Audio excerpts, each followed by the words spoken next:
미국도 이제 개입을 곧 하게 되는 상황이 될 것 같다는 생각이 들고요. 그 트럼프의 결정이 남아있긴 한데 어떤 식으로든지 간에 미국이 개입을 할 거예요. 그러면 전 세계에서 지금 유일하게 이스라엘이라는 국가, 그러니까 신이 선택한 자신들의 국가가 유일하게 지금 이란이라는 시아파 이슬람 세력이 위협하고 있는 거예요. 근데 그들이 핵을 가졌다. 그러면은 히틀러보다 훨씬 더 강력한 위협 세력이잖아요. 안녕하세요. 경제 스토리텔러 김창익 작가라고 합니다. 최근에 그 비트코인의 시대라는 책을 쓰고 시청자분들과 활발히 소통하고 있는 상황입니다. 반갑습니다. 현재 이란과 이스라엘의 전쟁 상황을 전해주신다면요? 전쟁이라고 봐야죠. 본격적인. 베냐민 네타냐후 총리는 지금 아야톨라 호메네이 그 신정 정치 지도자의 어떤 제거까지 언급을 한 상황이고, 미국도 이제 개입을 곧 하게 되는 상황이 될 것 같다는 생각이 들고요. 그 트럼프의 결정이 남아있긴 한데 어떤 식으로든지 간에 미국이 개입을 할 거예요. 왜냐면은 그 중동에 대한 어떤 패권의 어떤 그 제어권, 통제권을 잃지 않으려면 100% 이스라엘이 이 전쟁을 끝나가지고서는 그 미국의 어떤 그러니까 패권이 유지가 되지 않거든요. 그러니까 마지막에는 어떤 식으로든 개입을 할 거예요. 간접적으로 지원을 하는 거에서 그치지 않고 미국의 항공모함이 최종적으로는 개입을 해야 될 겁니다. 2020년에 그 이란 전쟁이라는 브런치 북을 그 브런치 스토리에 올렸었는데, 거기에 이제 뭐라고 이제 결론만 이제 얘기하면 뭐라고 썼었냐면, 그 이란 전쟁은 이스라엘의 미사일로 시작돼서 미국의 항공모함으로 끝날 거다, 이렇게 마지막 정리를 해놓은 글이 있어요. 그게 이제 2020년 이제 그 미국의 정권이 바뀔 때 이제 바이든 정부가 들어설 거라고 예상되면서 이란 전쟁이 반드시 날 거라고 예상을 했었어요. 이제 그 얘기를 좀 이따 이제 방송을 하면서 얘기를 좀 자세하게 해드릴게요. 그래서 미국의 개입을 할 거고, 미국이 개입을 하게 되면서 이 전쟁이 어떤 식으로든지 간에 종식이 될 거거든요. 지금 이제 그 상황이에요. 전쟁의 당사자인 이란과 이스라엘의 어떤 결정이 남아있고, 그리고 전체 세계의 컨트롤러 조종자라고 할 수 있는 미국 트럼프가 이 상황을 어떻게 정리할 거냐, 그리고 그 반대 세력에 있는 중국과 러시아, 그리고 이제 이란 내부의 어떤 혁명 세력들이 이 상황을 어떻게 이제 보고 있는가, 그리고 어떤 식으로든 간에 개입을 하려고 할 텐데 그들의 힘이 어떻게 작용을 하는가, 뭐 이런 것들이 지금 굉장히 중요한 상황이거든요. 그래서 그런 것들을 염두에 두고 지금 현재 나오고 있는 중동 정세를 보시면 어느 정도는 좀 판단을 할 수 있고 예측 가능한 상황이 될 거라고 생각합니다. 물론 이제 한 치 앞도 내다볼 수 없는 상황이긴 하지만, 그래도 가장 기본적인 인간의 욕구 같은 것들이 있거든요. 패권자의 어떤 욕구, 그 다음에 그 권력을 잡으려고 하는 네탄야후나 권력을 유지하려고 하는 호메이니의 욕구, 그리고 왕정을 복귀시키려고 하는 어떤 팔레비 왕조, 지금 미국의 망명에 있는 그런 당사자들의 욕구들이 있는데, 가장 기본적인 거는 권력에 대한 이기심이거든요. 권력에 대한 인간의 욕망, 그리고 뇌 이익을 지키기 위한 이기심이거든요. 그런 걸 기준으로 해서 보면 어느 정도는 높은 확률로 예측할 수 있겠다라는 생각이 들어서 오늘 그 얘기들을 좀 해보려고 합니다. 이스라엘 총리가 긴급 공습을 진행하게 된 배경과 네타냐후의 속내는 무엇인가요?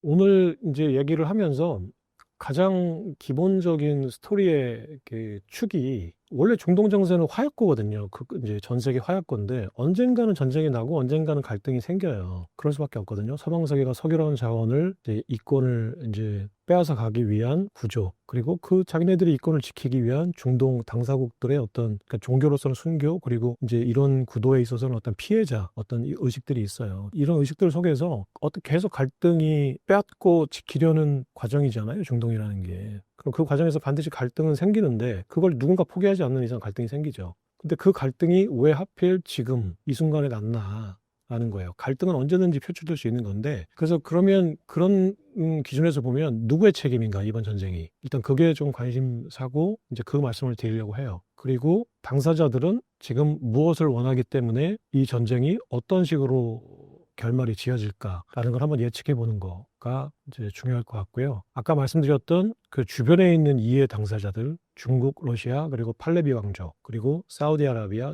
다른 이제 순위파 중동 국가들은 이 상황에서 자신들의 이익을 유지하거나 키우기 위한, 아니면 손해를 이제 최소화하기 위한 어떤 전략들을 취하는가를 한번 이 세 가지 이제 관점에서 이번 그 이란과 이스라엘 전쟁을 지켜보고 판단하시고 예측하시면 될 것 같아요. 결국 이제 이 방송을 보시는 분들의 어떤 관심은 이 중동의 어떤 지역적인 어떤 이 불안감이 그 우리의 삶에, 그리고 우리의 투자에 어떤 영향을 미칠 거냐잖아요. 냉정하지만 사실은 어떤 상황이 우리에게 어떤 투자의 어떤 금전적인 이득이 된다, 또 손해가 된다, 이런 기준을 가지고 누군가는 지금 죽고 죽이는 싸움을 하는 건데 이런 걸 바라보고 있다는 게 인간의 어떤 윤리적으로는 좀 안 맞는 측면도 있지만, 어쨌거나 우리의 관심은 이 전쟁이 우리에게 이득이 되는가 아니면 투자자로서 어떤 이제 투자 관점을 갖는가 이게 중요한 거니까 냉정하지만 어쩔 수가 없는 거죠. 그것도 결국 우리도 마찬가지로 이기적이니까 일단 결론만 얘기하면 이번 이란 이스라엘 전쟁, 이란 전쟁이라고 하죠 그냥. 이란 전쟁의 결정적인 책임은 조 바이든 전 미국 대통령한테 있다고 생각해요. 그게 무슨 얘기냐면 이번 전쟁은 2023년 10월 7일 날 그 팔레스타인 하마스 무장 세력이 이스라엘의 아이언돔을 뚫지 못했지만 소수 뚫었어요 몇 개.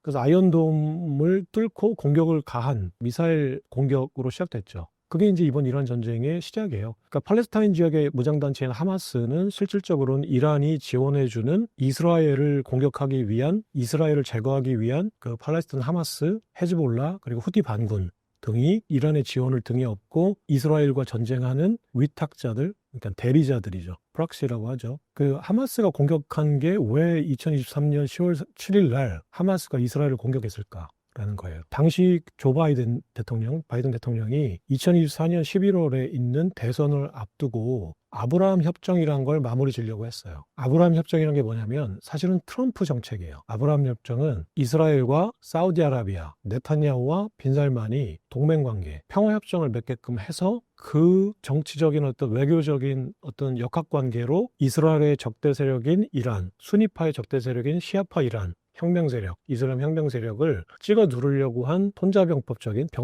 어떤 아이디어가 아브라함 협정이에요. 그 아브라함이라는 건 알다시피 유대교와 이슬람교의 공통의 조상이죠. 그래서 아브라함 협정이란 이름으로 트럼프가 원래는 2019년부터 이제 시작을 했어요. 그러니까 원래 16년부터 이제 밑작업을 해놓고 2020년에 사우디아라비아와 이스라엘의 평화협정을 맺게 해서 이란과 팔레스타인을 완전히 고립무원의 상태로 만들려고 했던 외교 전략이에요. 근데 조 바이든이 2020년 선거에서 이기고 그 집권을 한 다음에 트럼프 지우기를 하려고 사실은 이 협정을 폐기했었어요. 좀 자세한 얘기는 이따 뒤에 하는데 어쨌거나 2024년 재선을 앞두고 조 바이든이 아브라함 협정이 필요하다라는 전략적 판단에 이제 뒤집기에 나선 거예요. 원래는 트럼프의 전략이어서 안 하려고 했는데 원래 전 정권의 정책을 하게 되면 잘하면 전 정권의 그 몫이 되고 못하면 자기 탓이 되니까 아무도 안 하는 거거든요. 사실 이거는 정치판에서는 있을 수 없는 일이에요. 전 정권의 카드, 더군다나 자기 정당도 아니고 남의 정당의 카드를 다시 꺼내서 그걸 내가 마무리 지어주겠다고 하는 거는 얼마나 궁지에 몰렸다는 얘기겠어요. 그러니까 당시에 이제 그 조 바이든은 그 물가 상승이라는 인플레이션이라는 궁지에 몰렸었어요. 그래서 유가를 조정하는 거, 유가를 낮추는 게 관건이었는데 그 아브라함 협정을 폐기하겠다고 한 다음부터 네타냐후하고 그 빈살만이 조 바이든 정책에 협조를 전혀 안 했어요. 완전히 왕따시켜버렸어요. 무시해버렸어요. 그러니까 미국의 대통령이 이스라엘과 사우디아라비아 정상들에게 그렇게 개무시를 당했다라는 거는 자기의 어떤 리더십이 굉장히 큰 위기에 왔다는 거예요. 왜냐하면 이스라엘은 유대 자본 세력의 어떤 본거지고 그 사우디아라비아는 페트로달러의 한 축이거든요. 그러니까 미국의 패권에 위협이 되는 거예요. 그러니까 조 바이든이 그런 이제 상황이 되니까 물가를 낮추고 유가를 낮추기 위해서 빈살만과 그 네타냐후를 찾아가서 트럼프가 했던 그 선물 보따리를 내가 다시 할게.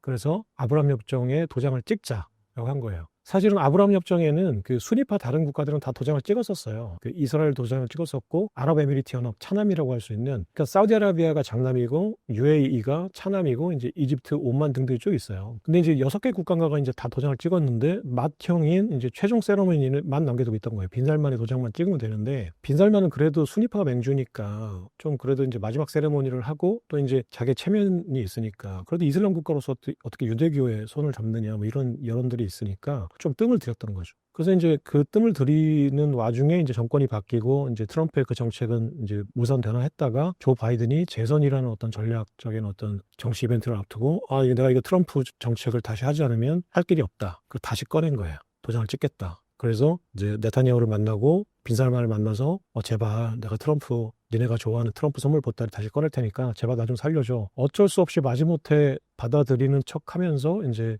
이스라엘과 네타냐후와 빈살만이 도장을 찍으려고 했어요. 그러면 이게 이란의 입장에서 볼 때는 자신과 팔레스타인을 고립무원으로 만드는 그 협정이 3년 전에 바이든이 오면서 폐기됐는데 그래서 얼씨구나 좋다 했는데 갑자기 바이든이 2024년 재선 선거를 앞두고 다시 그걸 도장을 찍겠다는 거야. 그러면 도장을 찍는 순간 자기는 죽는 거거든요. 그러니까 호메이니 입장에서는 이스라엘을 공격할 수밖에 없던 거예요. 어차피 가만히 있으면 내가 죽는데 일단 하마스가 이스라엘을 공격하면 사우디아라비아가 그 아브라함 협정에 도장을 찍을 수가 없어요. 이거는 정무적인 어떤 판단을 내려보면 왜 그러냐? 하마스가 이스라엘 공격하잖아요. 팔레스타인에 있는 하마스가. 그러면은 빈살만의 입장에서는 이슬람의 맹주예요. 자기는 순위파의 맹주. 시아파가 있긴 하지만 거의 이슬람의 80%가 순위파인데 순위파의 맹주를 자임하는 빈살만이 팔레스타인과 지금 물론 이제 하마스라는 거는 이란의 어떤 지원 세력 프락시긴 하지만 팔레스타인이거든요. 결국 그 땅은 지역 지리적으로는 그러니까 이스라엘하고 팔레스타인이 싸우는데 팔레스타인은 순위파예요. 근데 순위파 지금 동생이 지금 이스라엘하고 싸우고 있는데 자기가 이스라엘하고 동맹관계 맺고 이란을 견제하겠다. 이걸 할 수가 없죠. 이 정책을. 그러니까 이란의 판단으로는 호메이니의 판단으로는 내가 빨리 이스라엘을 공격해야 이슬람 세력들이 하나의 프레임 안에 뭉치게 되는 거예요. 그러니까 순위파와 시아파는 사이가 안 좋지만 유대 이스라엘을 상대할 때는 어쨌거나 형제거든요. 근데 이 형제 중에 하나인 순위파가 이스라엘하고 동맹관계를 맺으려고 하니까 내가 죽게 되니까 이슬람이야 우리라는 메시지를 강력하게 준 거죠. 그래서 미사일을 쏘면 핵무기를 가지고 있는 이스라엘이 자신들을 초토화시킬 수도 있다는 걸 아는데 어쨌거나 그 아브라함 협정이 맺어지면 자기는 죽어요. 어차피 죽는 거 일단은 사우디를 이슬람의 어떤 큰 프레임 안에 일단 끌어들여야 된다. 이스라엘과 동맹관계를 맺게 할 수 없다라는 판단을 한 거죠. 그래서 그런 전략적 판단 아래 미사일을 쏜 거예요. 하마스가. 그래서 하마스가 미사일을 쏘니까 이스라엘이 이란의 본토를 미사일 공격하게 돼. 어차피 배후는 이란이었으니까 공격하면서 서로 공격을 주고받고 반격하다가 지금까지 온 거잖아요. 지금까지 2년 동안 이제 온 거죠. 이 판이 결국은 아까 얘기했듯이 조 바이든 대통령이 2020년 대선에서 트럼프를 물리치고 오바마의 핵협정, 이란과 미국 간의 핵협정 체제로 복귀하자라고 선언한 거. 그러니까 민주당의 어떤 당론을 끌고 가려고 했던 거. 그래서 아까 얘기했던 아브라함 협정을 백지화시키려고 했던 거. 그래서 아브라함 협정을 맺으려고 했던 사우디 빈살만과 이스라엘 네탄야후가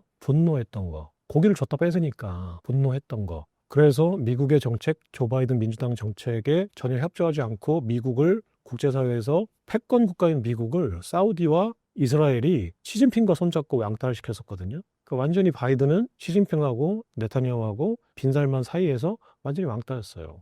이렇게 해서 결과적으로는 이란에게 2020년에 그 트럼프의 계획대로 아브라함 협정이 사우디와 이스라엘 간에 도장을 찍었다면 지금 이란은 완전히 고립무원의 상태로 핵 개발은 둘째치고 아마 지도에서 사라졌을 수도 있어요. 근데 바이든이 이러지도 못하고 저러지도 못하는 진퇴양난의 어떤 우유부단한 어떤 상황을 3년 동안 끌고 가면서 2020년에서 2023년까지 이란이 전열을 재정비하고 하마스 그리고 후티 반군 그리고 헤즈볼라들을 지원하는 그리고 그 뒤에 이제 북한, 중국, 러시아가 있었거든요. 북한이 굉장히 결정적인 지원을 많이 해줬어요. 그런 시간을 3년 동안 벌어준 거예요. 바이든이 결과적으로. 그런 상황에서 자기가 재선하겠다고 자기 정책, 민주당 정책을 그렇다고 고집한 것도 아니고 갑자기 아브라함 협정을 다시 꺼내 들어서 나 좀 살려줘 하니까 모양새도 안 좋아지고 결과적으로 이란한테 시간을 벌어줬던 자기가 이란을 결정적으로 자극해서 미사일을 쏘게 만든 상황이 된 거예요. 이게 지금 현재 그 이란 전쟁의 시작이에요. 그러니까 바이든의 우유부단함, 그리고 정무적인 판단 실수, 그리고 통제권을 잃은 상황. 그러니까 중동에서의 이스라엘한테도 통제권을 네타냐후한테도 외면을 당했었고 빈살만한테도 외면을 당했었고 시진핑한테는 완전히 그냥 무시를 당했었던 그 상황이 지금의 전쟁 상황을 만들었다고 생각하시면 돼요. 이제 그런 얘기들을 이제 하면서 지금 이 전쟁이 그럼 어떻게 진행이 되고 어떻게 마무리가 될지가 관심이잖아요. 누구도 모르는 거예요, 사실은. 그렇지만 그 일단은 당사자들의 패권자, 그러니까 호메이니와 네타냐후 그리고 전 세계의 어떤 컨트롤러인 미국의 어떤 이익, 네타냐후의 이익이 뭔지, 네타냐후가 취하려고 하는 게 뭔지, 그리고 그 호메이니가 취하려고 하는 게 뭔지, 트럼프가 여기서 뭘 얻으려고 하는 건지, 그리고 주변국들 이제 사우디아라비아 빈살만이 그러면 이 국면에서 뭘 얻으려고 하는 건지, 또 그 이란의 배후인 중국 시진핑이 이 국면에서 뭐를 잃지 않으려고 하는 건지 이런 것들을 예측해 보면 그 공통분모를 모아 보면 이 전쟁이 어떻게 흘러갈 가능성이 높다 정도는 예측해 볼 수 있을 것 같아요. 그래서 인물별로 한번 생각을 해볼게요. 그래서 일단 지금 베냐민 네탄야후, 그러니까 이 전쟁의 최대 당사자죠. 그 베냐민 네탄야후 이스라엘 총리는 지금 현재 이 전쟁을 통해서 무엇을 얻으려고 하는 건가? 라는 거죠. 베냐민 네탄야후 총리가 원하는 거는 일단 이란의 핵포기예요. 완전한 핵포기. 이란은 지금 중동에서 유일한 이스라엘의 위협국이에요. 이제 시아파 이슬람 세력이 1979년에 이슬람 혁명을 해서 팔레비 왕조를 몰아내거든요. 그러니까 왕정을 몰아내고 신정 정치로 돌아온 거 복귀한 거예요. 그러면서 이제 외친 게 그러면 시아파 이슬람 국가에서 이스라엘이라는 팔레스타인을 몰아내고 뭐 그들의 눈에 보면 이스라엘은 영토를 빼앗은 강도들이죠. 그래서 돈으로 자기 나라를 세우고 팔레스타인을 탄압하는 국가죠. 그러니까 이슬람 형제 입장에서 용납할 수 없는 세력 강도 깡패 국가인 거예요. 그 하메네이 눈으로 보면 미국과 이스라엘은 하나야 하나. 그 하메네이 눈으로 보면 그 이슬람 혁명 세력의 눈으로 보면 이란은 그레이트 사탄, 세이튼, 큰 악마, 이스라엘은 큰 악마 옆에 붙어서 그 중동에서의 어떤 강도짓을 하고 있는 작은 악마거든요. 혁명 세력이 만든 헌법에 이스라엘을 제거해야 될 국가로 인정 안 할 테니까 세력으로 명시를 해놨다고 해요. 근데 이 세력이 6개월 뒤면 핵탄두를 개발할 수 있는 핵 농축 기술까지 왔어요. 그동안 아까 얘기했듯이 바이든이 시간을 벌어주면서 핵 농축 기술이, 그러니까 우라늄 농축 기술이 90%? 60%인가 90%인가 아무튼 정확한 기술 수준은 모르겠는데 어쨌거나 지금 가까운 시일 내에 실제로 핵탄두를 개발할 수 있다라는 상황까지 오니까 절박해진 거죠. 그러니까 이스라엘 국민들은 항상 홀로코스트의 어떤 피해를 본 국가잖아요. 그러니까 굉장히 트라우마가 강하거든요. 절대 어떤 상황이 오더라도 우리가 옛날 나치들한테 당했던 히틀러한테 당했던 그런 어떤 홀로코스트의 어떤 비극 같은 것들은 절대 겪으면 안 되는 이제 그 어떤 교훈? 트라우마가 있죠. 근데 지금 전 세계에서 유일하게 러시아도 상대적으로 좀 친하거든요. 그 유대인들이 러시아 그 막스도 러시아 그러니까 유대인이었고 공산혁명을 했던 세력들이 유대인이었어요. 그러니까 핵심 인력들의 어떤 교류, 이동 이런 것들 때문에 러시아하고도 이스라엘이 그렇게 사이가 안 좋은 사이가 아니라고 하더라고요. 그러면 전 세계에서 지금 유일하게 이스라엘이라는 국가, 그러니까 자신들의 생각으로는 신에게 선택받은 선민 사상을 가진, 그러니까 금수저죠. 그 신의 선택 입장에서 보면 금수저잖아요. 그러니까 신이 선택한 자신들의 국가가 유일하게 지금 이란이라는 시아파 이슬람 세력이 위협하고 있는 거예요. 근데 그들이 핵을 가졌다. 그러면은 히틀러보다 훨씬 더 강력한 위협 세력이잖아요. 히틀러는 핵이 없었어요. 핵을 개발하려고 했지. 미국이 먼저 맨하탄 계획을 개발하면서 이제 전세가 뒤집힌 거잖아요. 근데 이란은 핵을 갖게 되면 역사적 비극이 훨씬 더 심각한 비극이 오는 거잖아요. 그러니까 이스라엘 국민들 그리고 이스라엘 국민들을 대변하는 어떤 극우들 이런 세력들이 볼 때는 그리고 슈퍼 보수, 그 세계 네타냐후와 극우 그리고 슈퍼 보수가 이제 전통 보수가 연정을 하는 상황인데, 그래서 연정을 하지 않으면 네타냐후의 정권이 유지가 안 되는 상황인데 이 극우들이 원하는 어떤 이 욕구를 해결해 줘야 되거든요. 네타냐후는 이란이라는 적대 세력 그리고 핵을 갖게 되는 이 세력, 그러니까 호메이니가 이끌고 있는 이슬람 혁명 세력 그리고 이 혁명 세력이 추진하는 이 핵무기 발본 세곤해야 돼요. 네타냐후가 원하는 거는 일단 첫 번째는 이란의 핵의 완벽한 포기예요. 그리고 전쟁을 치르면서 이제 호메이니가 어떤 입지가 계속 약해지고 있잖아요. 그러니까 생각만큼 호메이니가 군사력이 세지도 않네, 그리고 내부 장악력이 세지도 않네. 그러니까 국민들도 그렇고 혁명세력 내부에서도 좀 생각했던 거랑 다른데 뭐 이런 기류가 있어요. 국민들은 경제가 어려워지니까 아니 뭐 국민들의 입장에서 볼 때는 노골적으로 얘기하면 시아파 이슬람이다 이런 종교 어떤 사상이나 이런 건 두 번째죠. 일단 목구멍이 포도청인데 굶으면 죽는데 무슨 알라신이에요. 인간의 입장에서 볼 때는 시아파 이슬람 혁명 세력 때문에 이란이 계속 미국한테 경제 제재를 당하니까 더 이상 이제 먹고 살기 힘든 상황이 된 거예요. 먹고 살기 힘든데 고매한 사상, 종교, 문화 이런 것들은 두 번째가 되죠. 그러니까 지금 과반수 이상의 이란 국민들도 이슬람 혁명 세력에 대해서 우호적이지 않다라는 여론조사가 있다고 하더라고요. 그러니까 이런 이제 상황이 된 거예요. 내친 김에 아예 지금 호메이니의 그 신정 정치 세력을 다 몰아내자. 그래서 친서방 이제 정권을 세우자. 그게 이제 팔레비 왕조였는데 이슬람 혁명 전에 어떤 이란의 정치 세력은 왕정이었거든요. 그러니까 팔레비 왕조의 왕정이었어요. 근데 이 왕정을 그 신정 정치라고 해서 종교 지도자가 이 왕의 권력을 탈취한 거죠, 다시. 그러면은 이 신정 세력을 몰아내고 하메네이를 몰아내고 다시 팔레비 왕조가 됐건 팔레비 왕조가 아니더라도 그러면 제3의 어떤 시대가 됐건 왕정이 됐건 공화정이 됐건 어쨌거나 형식은 잘 모르겠으나 신정 정치를 몰아내고 다시 친서방 국가를 만들자는 거죠. 친서방 국가 이꼴 친이스라엘이죠. 이게 이제 네타냐후가 원하는 거예요. 이란과 이스라엘 전쟁에서 트럼프가 원하는 건 무엇인가요?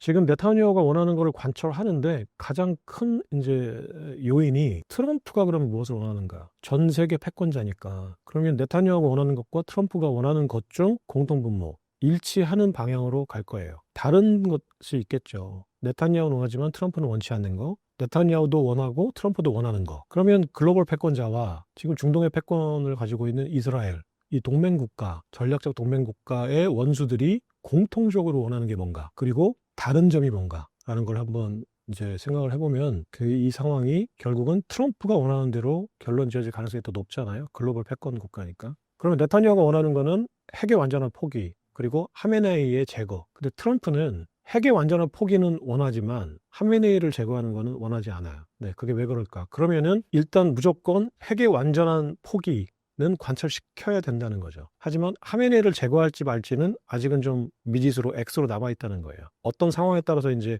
그럼 하메네이를 제거해야겠다라고 판단할 수도 있고, 하메네이를 제거하지 말고 정권의 상태는 스테이터스 큐어라고 하잖아요. 현 상태를 유지하는 방향으로 가자라고 판단할 수도 있겠죠. 아직까지 트럼프의 생각은 현 상태를 유지하면서 핵을 제거하자라는 이제 전략을 취하고 있는 것 같아요. 그럼 트럼프가 왜 그럴까? 트럼프가 원하는 건 뭘까?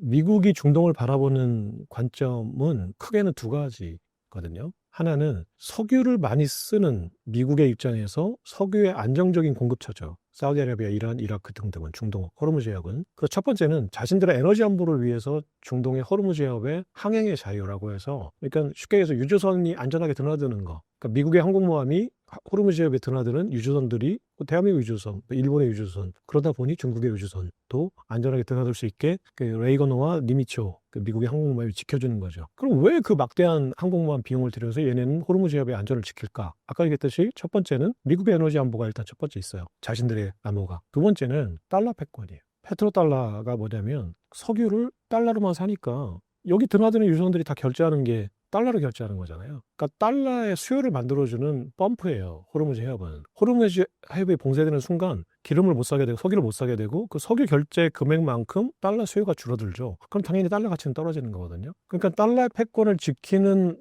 미국의 패권 입장에서 볼 때도 호르무즈 해협의 어떤 항행의 자유는 굉장히 중요한 개념이에요. 그러니까 자신들의 에너지 안보, 두 번째는 항행의 자유를 지켜서 달러 패권을 지키겠다는 거. 근데 첫 번째 욕구가 많이 줄었어요. 셰일가스가 본격적으로 개발되고 2010년 이후에. 그러면서 미국은 석유 수입 1위 국가에서 중국한테 그 자리를 내줘요. 그러니까 사우디아라비아와 이란, 이라크의 석유를 가장 많이 수입해주는 VIP 고객 1위 명단에서 내려오고 중국이 그 자리를 좀 차지하고 있어요. 그러니까 자신들의 에너지 안보의 어떤 민감성은 떨어진 거예요. 호르무즈 해협이. 그러니까 트럼프 입장에서 볼 때는 우리 기름 그냥 우리가 팠으면 되는데 우리가 왜 거기 항공모함을 보내서 호르무즈 해협의 항행의 자유를 지켜야 돼? 라는 거죠. 근데 그걸 빼더라도 미국의 달러 패권이 있으니까 우리의 에너지 안보가 문제가 아니더라도 항행의 자유를 지켜야 되잖아요. 트럼프는 반세계화, 반자유무역, 반월가거든요. 그럼 반대로 얘기했을 때 세계화, 자유무역, 월가가 원하는 게 바로 달러 패권이에요. 페트로달러, 자유무역, 그리고 세계화를 통해서 달러의 수요를 지속적으로 늘려서 달러 발행권을 가지고 있는 월가가 돈을 버는 거예요. 그러니까 트럼프의 눈에 볼 때는 반세계화, 반월가, 반엘리트, 반자유무역을 주장하는 트럼프의 눈에 볼 때는 달러 패권도 미국의 패권이 아니에요. 이렇게 얘기하면 사람들이 이해를 잘 못하실 수도 있는데 트럼프의 눈에는 그렇다는 거예요. 트럼프의 세계관에는. 그러니까 트럼프의 관점에서 볼 때는 호르무즈 해협 항행의 자유도 예전만큼 민감하지 않아요. 왜냐면 그 항행의 자유를 내가 미국 국방부가, 미국 재무부가 막대한 예산을 들여서 지켜주는 게 결국 미국 중산층 그리고 미국 백악관의 이익이 아니라 월가의 이익이 되니까, 금융 세력의 이익이 된다고 생각하는 게 트럼프니까. 현재의 달러는, 그러니까 달러는 미국 돈이지만 달러의 이익은 월가의 이익인 거예요. 트럼프의 눈에는. 그러니까 항행의 자유도 트럼프한테는 그렇게 민감하지 않아요. 그러니까 미국의 에너지 안보도 예전만큼 민감하지 않다. 항행의 자유도 예전만큼 민감하지 않다. 그러니까 지금 트럼프는 현 상태를 유지하는 게 최종적인 목적이에요. 내가 여기에 돈을 더 쓰거나 아니면 여기서 패권을 유지하기 위해서 군대를 더 보내거나 전쟁을 키워서 내가 여기서 뭔가 현 상태를 깨서 얻을 이익이 별로 없어요. 그러니까 트럼프가 원하는 거는 가장 극대화했을 때 현 상태 유지. 그러니까 미국의 패권이 중동 정세를 컨트롤할 수 있는 범위 내에서 굳이 갈등을 키우지 않는 상태를 원하는 거예요. 그러니까 지금 네타냐후가 하메네이를 만약에 제거한다라고 하면 친미 정권이 들어섰을 때 미국한테 더 큰 이익을 줄 수도 있죠. 근데 지금 신정정치라는 어떤 강력한 그 뿌리 깊은 그 세력을 제거했을 때 그러면 친미 정권을 세울 수 있는가? 대안이 있는가? 일단 첫 번째 그 고민을 했을 거예요. 화면이 몰아내고 싶죠. 그렇게 반미 외치면서 맨날 테러 준비하고 맨날 미국 나쁜 놈이라고 하고 악마라고 하는데 왜 좋겠어요?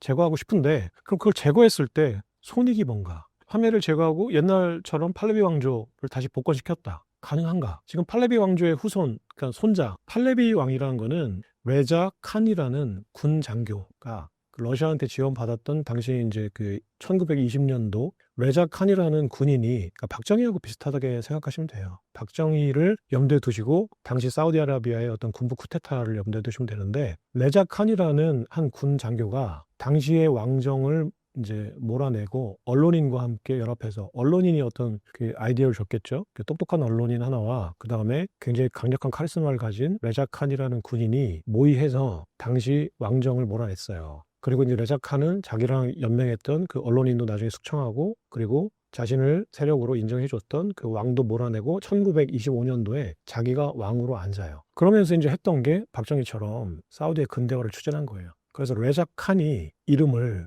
레자 샤 팔레비로 바꿔요. 그러니까 샤라는 거는 왕이라는 뜻이에요. 레자 왕. 원래 이란에는 성이 없었어요. 그러니까 우리나라도 옛날에 고려시대인가 때부터 성이 있거든요. 그러니까 성이 완전히 없었던 건 아니고 어떤 가문들은 성을 쓰고 많은 보편적으로 성을 쓰지 않았어요. 그러니까 패밀리 네임이라는 게 개념이 사실 그렇게 오래되지 않아요. 근데 그 사우디아라비아도 1900년 초만 하더라도 이란에서도 성이라는 개념이 없었어요. 이제 어떤 패밀리 가문 이런 개념이 별로 없었던 것 같아요. 부족 국가였음에도 불구하고. 근데 레자 칸이 자기를 왕으로 스스로 앉히고 레자 샤라고 했죠. 그러니까 왕이다. 레자라는 이름의 왕인데 그 뒤에 팔렙이라는 성을 붙였어요. 만들어서. 근데 팔렙이라는 성이 뭐냐면 그 고대 페르시아어예요. 이게 되게 중요한 개념인데 팔레비는 고대 페르시아의 어떤 언어예요. 그러니까 레자 왕이 나는 기존에 있었던 이란의 왕조하고 다르다. 이슬람 왕조가 아니다. 나는 고대 페르시아 제국의 후손이다. 라는 뜻이에요.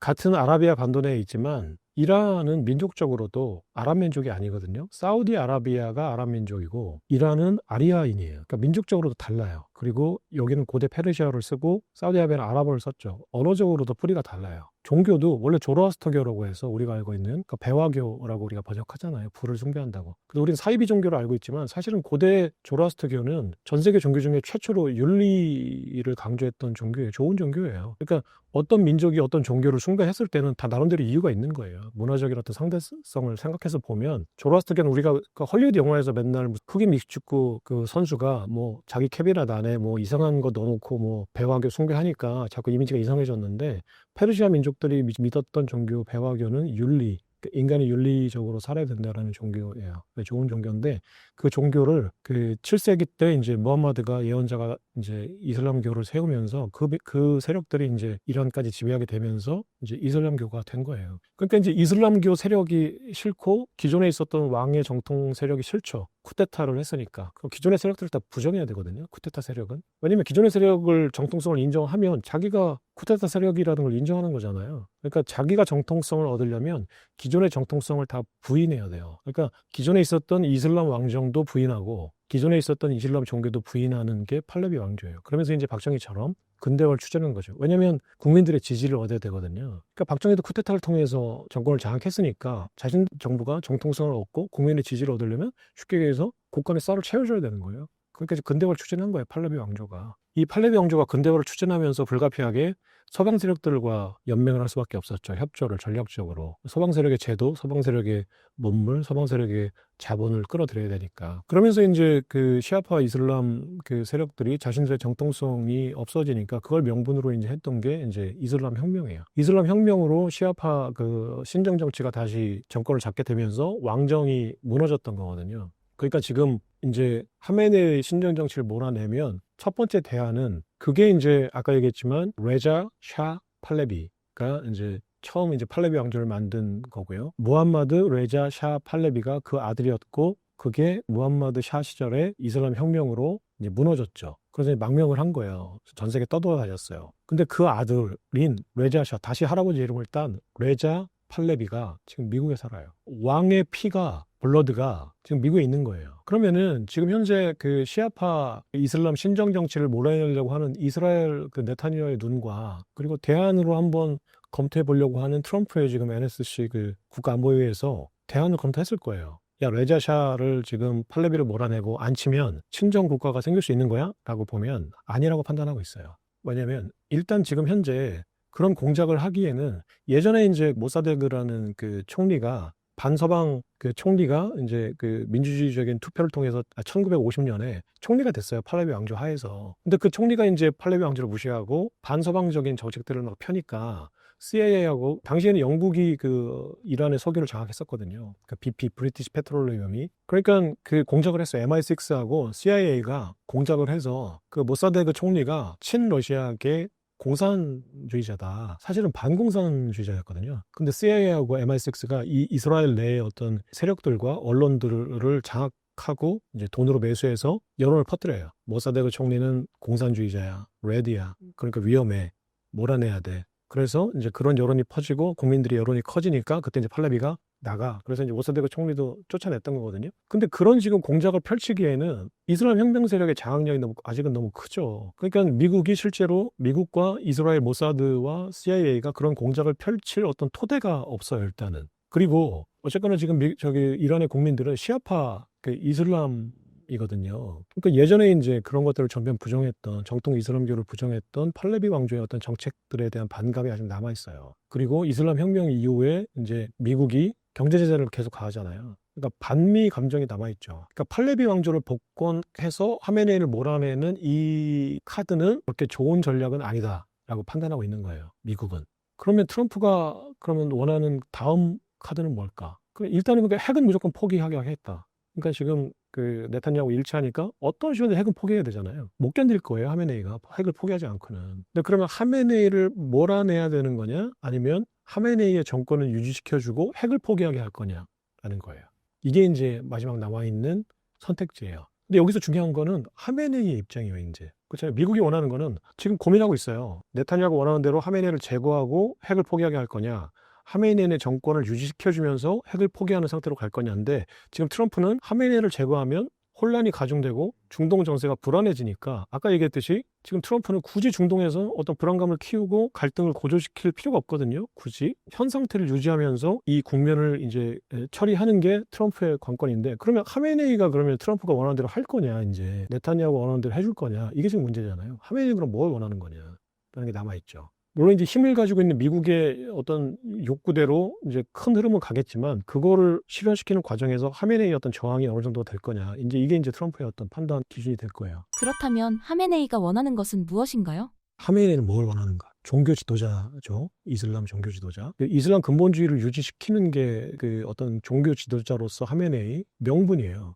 근데 다 인간의 어떤 기본적인 욕망을 기준으로 보면 새빨간 거짓말이죠. 종교 지도자는 무슨 종교 지도자예요. 그냥 자기의 권력이 중요한 거예요. 하메네이한테. 이건 두 번째죠. 종교는 명분이죠. 국민을 사로잡는, 국민을 결집시키는. 그래서 그 하메네이의 첫 번째 욕구사항, 그러니까 원하는 거는 결국은 신정 정치의 최고 권력자로서 권력을 유지하는 거죠. 그 수단이 핵 개발이었어요. 그 명분이 이슬람 근본주의를 회복하고 시아파 어떤 맹주로서 내가 권력을 잡고 그리고 이슬람 세력을 탄압한 이스라엘을 몰아내는 거 이걸로 이제 결집시킨 거거든요. 지지 세력을. 근데 아까 얘기했지만 모든 건 다 수단이에요. 내가 권력을 잡기 위한 이슬람 시아파 맹주로서의 어떤 그 권력을 잡기 위한 수단이지 목적은 아니죠. 그러니까 내가 권력을 잡을 수만 있다면 나머지 이 전략들은 수정될 수 있어요. 하지만 그걸 수정했을 때 권력이 유지되느냐에 문제가 있는 거죠. 그 명분을 내가 수정했을 때. 그러니까 일단 첫 번째 하메네이가 원하는 거는 권력의 유지. 근데 내가 권력을 유지해가지고서는 지금 네타냐후가 원하는 것과 트럼프가 원하는 거가 안 되잖아요. 핵 개발은 무조건 포기해야 돼요. 그럼 내가 핵을 포기한다는 카드를 내밀면서 내가 권력을 유지할 수 있는가? 이게 지금 하메네이가 만약에 참모들이 어떤 고민을 한다면 이런 고민을 할 거예요. 그 혁명세력들이 모여서 혁명수비군과 혁명수비대 그 쿠드스군 장교와 그리고 하메네이가 어느 모처에 벙커에 앉아가지고 하는 얘기가 권력을 유지해야 된다. 그러면 핵을 포기하고 권력을 유지할 수 있는 거냐? 핵을 포기 안 하고 할 수 있는 거냐? 핵을 포기 안 하고는 절대 못하죠. 지금 네타냐후와 트럼프의 공통 사안이기 때문에. 그럼 핵을 포기했을 때 권력이 유지가 될까라는 거죠. 핵을 포기한다는 얘기는 이스라엘을 제거하지 않겠다는 거거든요. 근데 본인이 권력을 잡은 이유가 이슬람을 탄압하는 유대 세력인 미국과 기독교 세력 미국과 유대 세력인 이스라엘을 제거해야 돼요. 미국도 제거해야 되고 이스라엘도 제거해야 돼요. 핵이 없으면 그럼 국민들이 너 이슬람을 탄압한 유대와 기독교 세력을 제거한다고 했는데 핵이 없는데 너 뭘로 제거할 거냐 물어보면 할 말이 없죠. 근데 핵은 제거해야 되거든요. 그러면 핵을 제거하면서 내가 유대 세력과 그 기독교 세력을 몰아내겠다고 한 그 말을 유지시킬 수 있는 방법을 뭘까를 묘안을 찾아야 돼요. 안 그러면 자기는 제거될 수밖에 없어요. 핵을 포기하는 거는 기본값이에요. 미국이 원하고 이스라엘이 원하는. 그러면 여기서 어떤 전략을 취할까? 핵을 제거하면서 자기가 권력을 유지하는 방법. 이게 이제 하메네이의 어떤 전술들이 여기서 나올 수밖에 없거든요. 어떤 게 있을까요? 내가 핵은 제거하는데 신전 정치의 최고 권력자로서 지금 현재 나의 자리는 지킨다. 핵은 포기할게. 아주 단계적으로 포기할게. 10년만 시간 줘. 2년마다 한 번씩 사찰 들어와서 그만큼 경제 제재 풀어줘. 이게 가장 어떻게 보면 이제 현실적인 절충안이죠. 핵은 그러니까 옛날엔 그 오바마 때 핵 합의는 핵 동결이에요. 현 상태에서 더 이상 개발하지 않는다. 하지만 지금 트럼프가 원하는 거는 그게 아니라 아예 백지화하는 거예요. 지금까지 개발했던 거 다 폐기하는 거. 그럼 IAEA하고 들어와서 이제 사찰하겠죠. 2년마다 한 번씩. 그래 그러면 이만큼 폐기했으니까 석유 수출 이만큼 하게 해줄게. 그럼 그 다음에 또 이만큼 포기했으니까 석유 수출 이만큼 하게 해줄게. 이게 이제 하메네이가 첫 번째로 제시할 수 있는 카드예요. 그러니까 트럼프하고 네타냐후가 지금 그 정도를 받아서 오케이 할까? 안 할 것 같아요. 왜냐면은 하메네이 제갈 버리면 그만이거든요. 솔직히 얘기해서. 근데 하메네이가 자기 살겠다고 지금 왔는데 오바마가 했던 거랑 큰 차이가 없잖아요. 사실. 핵을 동결하는 것과 제거하는 거는 차이가 있지만 지금 그 정도의 차이 가지고 저는 지금 트럼프가 만족할 수 있는 상황은 아니거든요. 그러니까 그냥 네가 지금 무슨 조건을 달아. 네가 지금 그럴 상황이야? 처지야? 네가 지금 나한테 10년 시간을 달라고 하고 조건부로 무슨 뭐 경제제를 풀어주면은 핵을 또 포기하겠다? 또 지금 웃기는데 지금 네 자기 상황을 모르는 것 같은데라고 생각할 거예요. 그냥 무조건적인 항복이잖아요. 지금 트럼프가 원하는 거는 토달지 마, 조건 제시하지 마, 그냥 핵 포기해. 그럼 살려줄게 이거거든요. 그 네타냐후는 자기를 죽이겠다고 하고 하메네이 입장에서는 트럼프의 손을 잡아야 돼요. 어쨌거나 트럼프의 손을 잡아야 자기가 살아요. 그러면은 그런 조건 제시는 사실 그렇게 강력한 어떤 유인책은 아니다. 그럼 또 뭐가 있을까? 핵 완전하게 포기할게 라고 할 거예요 일단은. 근데 내가 포기하겠다고 하면 아니 저 그동안 저렇게 세게 나오고 가오잡고 했는데 무슨 신전인데 지금 신의 전쟁인데 죽을 때까지 항전하겠다고 해놓고 이제 와서 핵을 포기하겠다고 해? 그 순간 아마 내부에서 쿠데타가 날 수 있겠죠. 혁명수비군 쪽에서 쿠드스군 쪽에서. 그럼 자기는 포기하겠다고 안 하죠. 나는 결사항전 하겠다고 하는데 지금 이란의 국민이 원하는 게 뭐냐. 그 대부분의 정치인들이 사실은 자기의 권력을 지키기 위해서 국민이 원하는 게 뭐냐 이 얘기를 해요. 사실 국민이 원하는 거야 이게. 그래서 나는 하는 거야. 내가 권력 잡으려고 하는 게 아니라 국민이 원하잖아. 그래서 어쩔 수 없이 내가 이걸 바꾸는 거야 라고 얘기하죠. 지금 국민이 원하는 게 뭐야? 일단 잘 사는 거야. 그 목구멍에 풀칠을 하는 거야. 그럼 국민이 원하는 거는 경제제재 푸는 건데. 그래서 나는 핵을 포기할 거야. 근데 내가 지금 핵 포기하겠다고 체면이지 말 못하잖아. 어떻게 하느냐? 방법이 있어요. 무스타바 하메네이라고 아들이 있죠. 세조는 세부대에 담자. MZ세들이 좋아하는 거는 MZ가 알 거 아니야? 그 우리 아들을 한테 권력을 이양해 주죠. 그 뒤에서 자기가 이제 수렴청정을 하겠죠. 태조가 그랬던 것처럼 수렴청정을 할 거예요. 아들한테 권력을 물려주고. 그리고 아들이 나는 새로운 권력이고 또 이란의 국민들이 잘 살게 하기 위해서 경제 재건을 하겠다. 그래서 미국 타협해서 이제 경제 제재를 풀겠다. 그러려면 핵 포기해야 된다. 핵무기가 있었던 거는 우리가 안보를 지키고 잘 살고 목소리를 내기 위해서였지. 핵무기가 없어도 만약에 잘 살 수 있다면 핵을 포기해야 된다라는 어떤 명분을 제시할 수도 있을 것 같아요. 그러니까 권력 이양과 새로운 권력자가 아버지하고 다른 얘기를 하는 거죠. 하메네이는 자연스럽게 이제 권력을 물려주고 자기가 수렴청정하는 배후 조정하는 권력자가 남아있는 이 방법이 하나가 가능할 것 같아요. 하메네이 주니어가 트럼프와 함께 네타냐후와 함께 새로운 이란을 끌어가는 거 절충안이겠죠. 하메네이가 원하는 거는 아마 권력 어쨌거나 무엇이 됐건 권력을 유지하는 거 그리고 기본적으로 핵은 포기해야 된다는 거고요. 그럼 여기서 또 하나 이제 변수가 될 수 있는 게 그러면은 중국 지금 전 세계 패권을 양분하고 있는 양분까지는 아니지만 어쨌거나 2위 국가인 중국이 지금 원하는 게 뭘까? 그러면 이 판에 중국의 어떤 영향력은 전혀 없는 걸까라는 거예요. 그래서 그럼 시진핑이 원하는 게 뭐냐? 이것도 중요하겠죠. 지금 현재 상황만 보면 이란 전쟁이 어떤 식으로 끝나도 중국은 현재 상황보다는 안 좋은 상황이죠. 지금 이란은 친중 국가거든요. 친러 국가고 권위주의 국가예요. 악의 축이고 미국의 입장에서 볼 때는. 그러니까 중국, 러시아, 이란, 예전에 이라크, 베네수엘라 이게 다 한 통이에요. 한 통. 북한.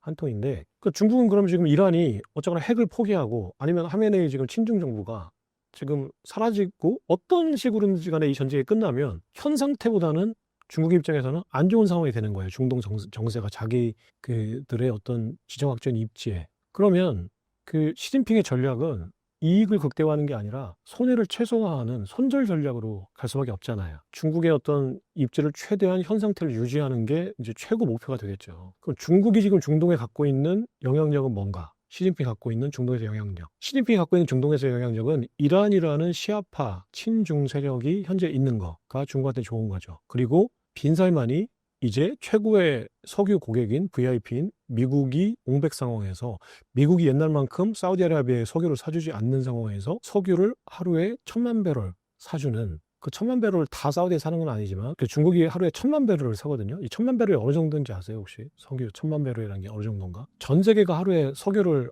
얼마큼 태우는지 아세요?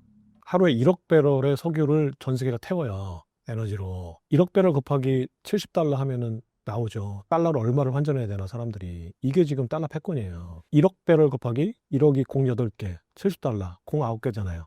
709개. 그게 지금 달러 패권이에요. 전 세계가 그만큼의 액수를 달러로 바꿔야 되거든요. 환전을 해야 되거든요. 근데 그 중에 1,500만 배럴을 중국이 써요. 15%. 어마어마한 거죠. 전 세계 80억 인구 중에 중국 15억 인구가 석유를 15%를 쓰거든요. 그 중에 500만 배럴은 중국도 석유 산유국이에요. 근데 500만 배럴은 이제 서부 쪽에 있는 유전에서 자신들이 캐 쓰고 이제 질이 안 좋은 석유죠. 중국 석유가. 그리고 이제 그 나머지는 지금 미국에서도 좀 살 거고 대부분은 이제 중동에 사죠. 거의 1,000만 배럴을 수입하는데 1,000만 배럴 중에 과반 이상 정도를 아마 중동에서 샀을 거예요. 이런 중국이 요구할 거 아니에요. 사우디한테. 내가 니네한테 석유 제일 많이 사주는데 왜 미국 말만 들어? 내 말 들어. 그 무슨 말이야? 아니 내가 왜 내 돈 내고 석유 쓰는데 내가 왜 트럼프 돈을 써야 돼? 달러를 써야 돼? 위안화 받아.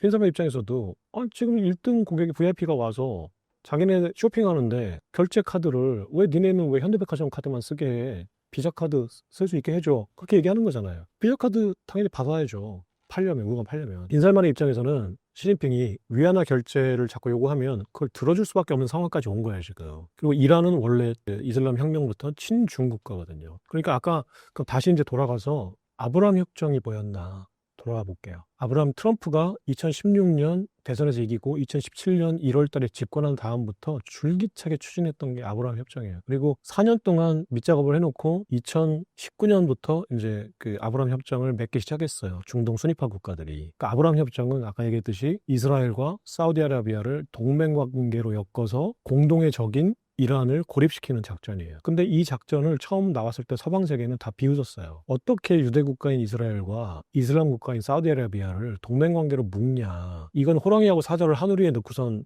서로 친하게 지내라는 얘기하고 똑같다. 바보 같은 생각이다라고 얘기했어요. 그 트럼프가 그때 말은 안 했지만 트럼프가 계속 전략적으로 밀고 나가는 거를 보면 트럼프의 생각은 뭐였냐를 곰곰이 생각해 보면 니네는 잘못 생각하고 있는 거야. 프랑스, 독일, 영국 니네 잘못 생각했어. 얘네가 무슨 아랍이고 유대야. 이슬람이고 유대야. 종교 문제가 아니야. 돈 문제야.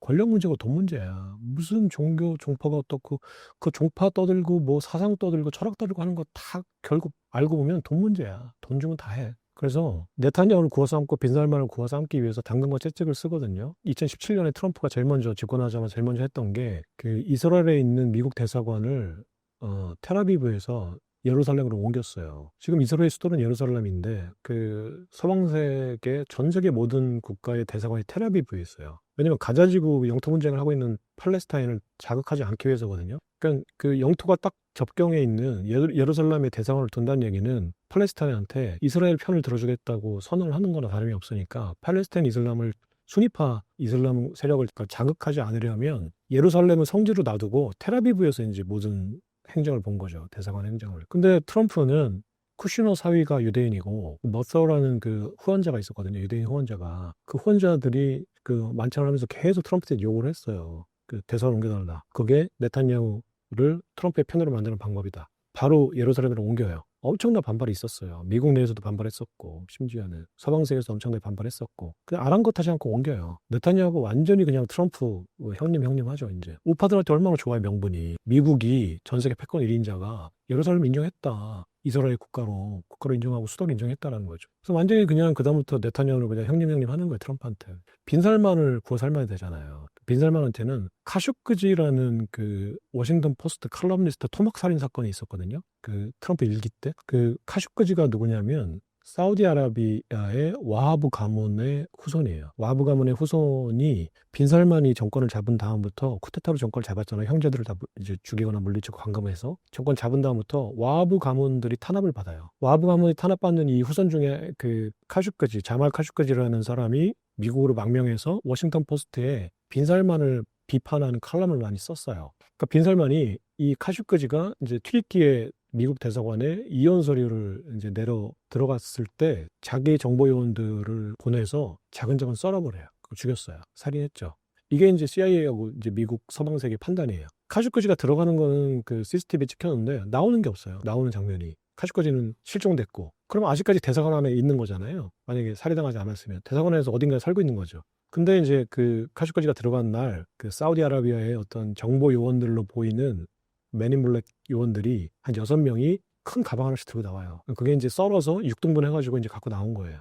이 살인 사건을 어쨌거나 지금 미국의 언론인이잖아요. 그 저기 인종은 와하브 가문이지만 어쨌거나 워싱턴 포스트 언론인이었잖아요. 그러니까 미국의 망명한 시민권자인지는 모르겠지만 어쨌거나 미국 시민을 지금 빈살만이 죽인 거거든요. 자기 비판한다고. 이거를 이제 지렛대로 쓰는 거예요. 첫 번째는. 그 트럼프가 너 우리 워싱턴 포스트 언론인 토막살인 했지? 우리는 알고 있어. 네가 했다는 거를. 그래서 너 내 말 안 들으면 법정에 세워서 상해시켜 버릴 거야. 이렇게 엄포를 놓죠. 그러니까 빈살만이 뜨끔한 거야. 트럼프 말 안 들으면은 이제 죽을 수도 있겠는데 명분이 있으니까. 첫 번째 그게 이제 째찍이었죠. 당근은 뭐냐? 빈살만이 지금 하려고 하는 게 뭔지 아세요? 혹시 사우디아라비아에서? 아까 얘기했지만 빈살만도 원래 형제 상속 그 전통을 깨고 자기가 이제 부자 상속을 처음 하겠다라고 했는데 사우디아라비아가 왜냐면 형제가 다 돌려가면서 해보니까 남아있는 형제가 없는 거야 이제 그 파이살 국왕의 형제들이 아들 형제들이 그러니까 이제 손자대로 넘어가야 돼요. 손자대로 넘어가야 되는데 장자 상속에 그게 있잖아요. 사우디도 그러면 이제 제일 큰 아들의 큰 손자 장자한테 상속을 해줘야 되잖아요. 그 가만히 보니까 자기는 그러니까 빈 살만이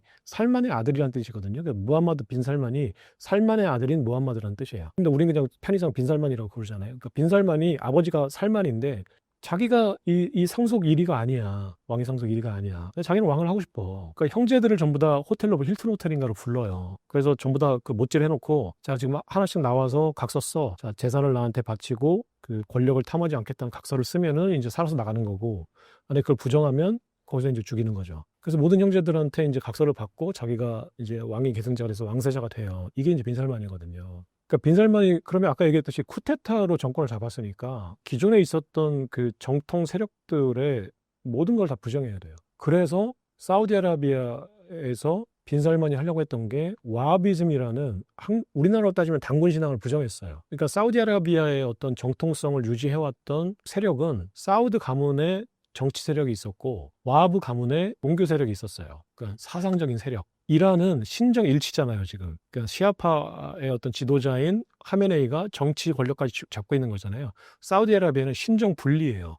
그러니까 사우드 가문의 왕 세력과 왕가 세력과 와하브 가문의 이제 종교 세력이 있는 거예요. 이게 두 개가 지금 연맹한 세력이거든요. 근데 이 연맹한 세력은 할아버지, 아버지까지의 세력이에요. 근데 자기가 내 정통성을 갖추려면 와하비즘을 부정해야 돼요. 그러니까 수니파 이슬람의 세력의 뿌리인 와하비즘을 무슨 히잡이고 왜 여성한테 참정권 안 줘? 왜 젊은이들한테는 그 맨날 꼰대들이 와가지고 이거 하지 마라 저거 하지 마라 해? 와하비즘 싫어. 사우디아라비아 와하비즘 따위는 필요 없어 라고 이제 빈살만이 선언을 해요. 아예. 쉽게 얘기하면은 하메네이 같은 세력이 와하브 세력인데 와하브 세력의 입장에서 볼 때는 빈살만이 권력을 이제 진짜로 잡으면 와하브 가문은 완전히 몰락하는 거잖아요. 그러니까 어떻게든 저항을 해야 돼요. 빈살만을 제거해야 돼요. 그러니까 그 이제 후손들이 지금 여기저기 이제 전 세계로 이제 망명을 해서 빈살만을 계속 비판하는 여론을 만드는 거예요. 그 대표적이었던 게 카슈크지거든요. 그러면 두 번째는 뭐냐? 이제 박정희 쿠데타나 팔레비 쿠데타 세력이 가장 먼저 해야 되는 게 정통성 부정. 두 번째는 근대화. 잘 먹고 잘 살게 해줘야 자기 지지해주지. 그러니까 빈살만도 내가 아버지, 할아버지보다 훨씬 더 사우디아라비아 국민들을 잘 먹고 잘 살게 해줄게 라고 하는 거야. 그게 뭐냐? 자, MZ세대들은 내가 내 말을 따르면 아버지, 할아버지보다 훨씬 더 잘 먹고 잘 사는 거야. 그게 뭐냐? 아버지, 할아버지는 석유를 먹고 살았잖아. 우리는 이제 석유를 먹고 사는 시대 끝났어. 그러면 석유가 값어치가 나갈 때, 아까 얘기했잖아. 강남 아파트 값어치가 나갈 때 팔아서 빨리 비트코인을 바꾸려고 한다고 지금 부자들은. 빠른 부자들은. 그게 이제 빈살만은 석유 빨리 팔아가지고 아직까지 값어치가 있을 때, 배럴당 지금 $70 할 때 빨리 팔아서 이제 그걸 가지고 두바이 같은 도시를 만들겠다는 거예요. 엔터테인먼트, 마이스, 이제 금융, 엔터테인먼트, 관광, 마이스, 그러니까 국제회의 도시를 두바이 같은. 그러면 석유를 팔아야 되잖아요, 일단. 석유를 판다는 게 무슨 뜻이에요?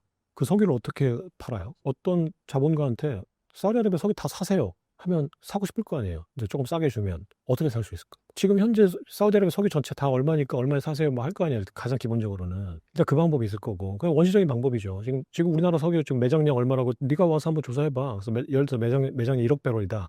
그러니까 뭐 1,000억 배럴이다. 1,000억 배럴 곱하기 현재 가치인데 야 한꺼번에 사니까 좀 할인해줘 해가지고 $70 배럴당 $70 배럴당 $30 사겠죠?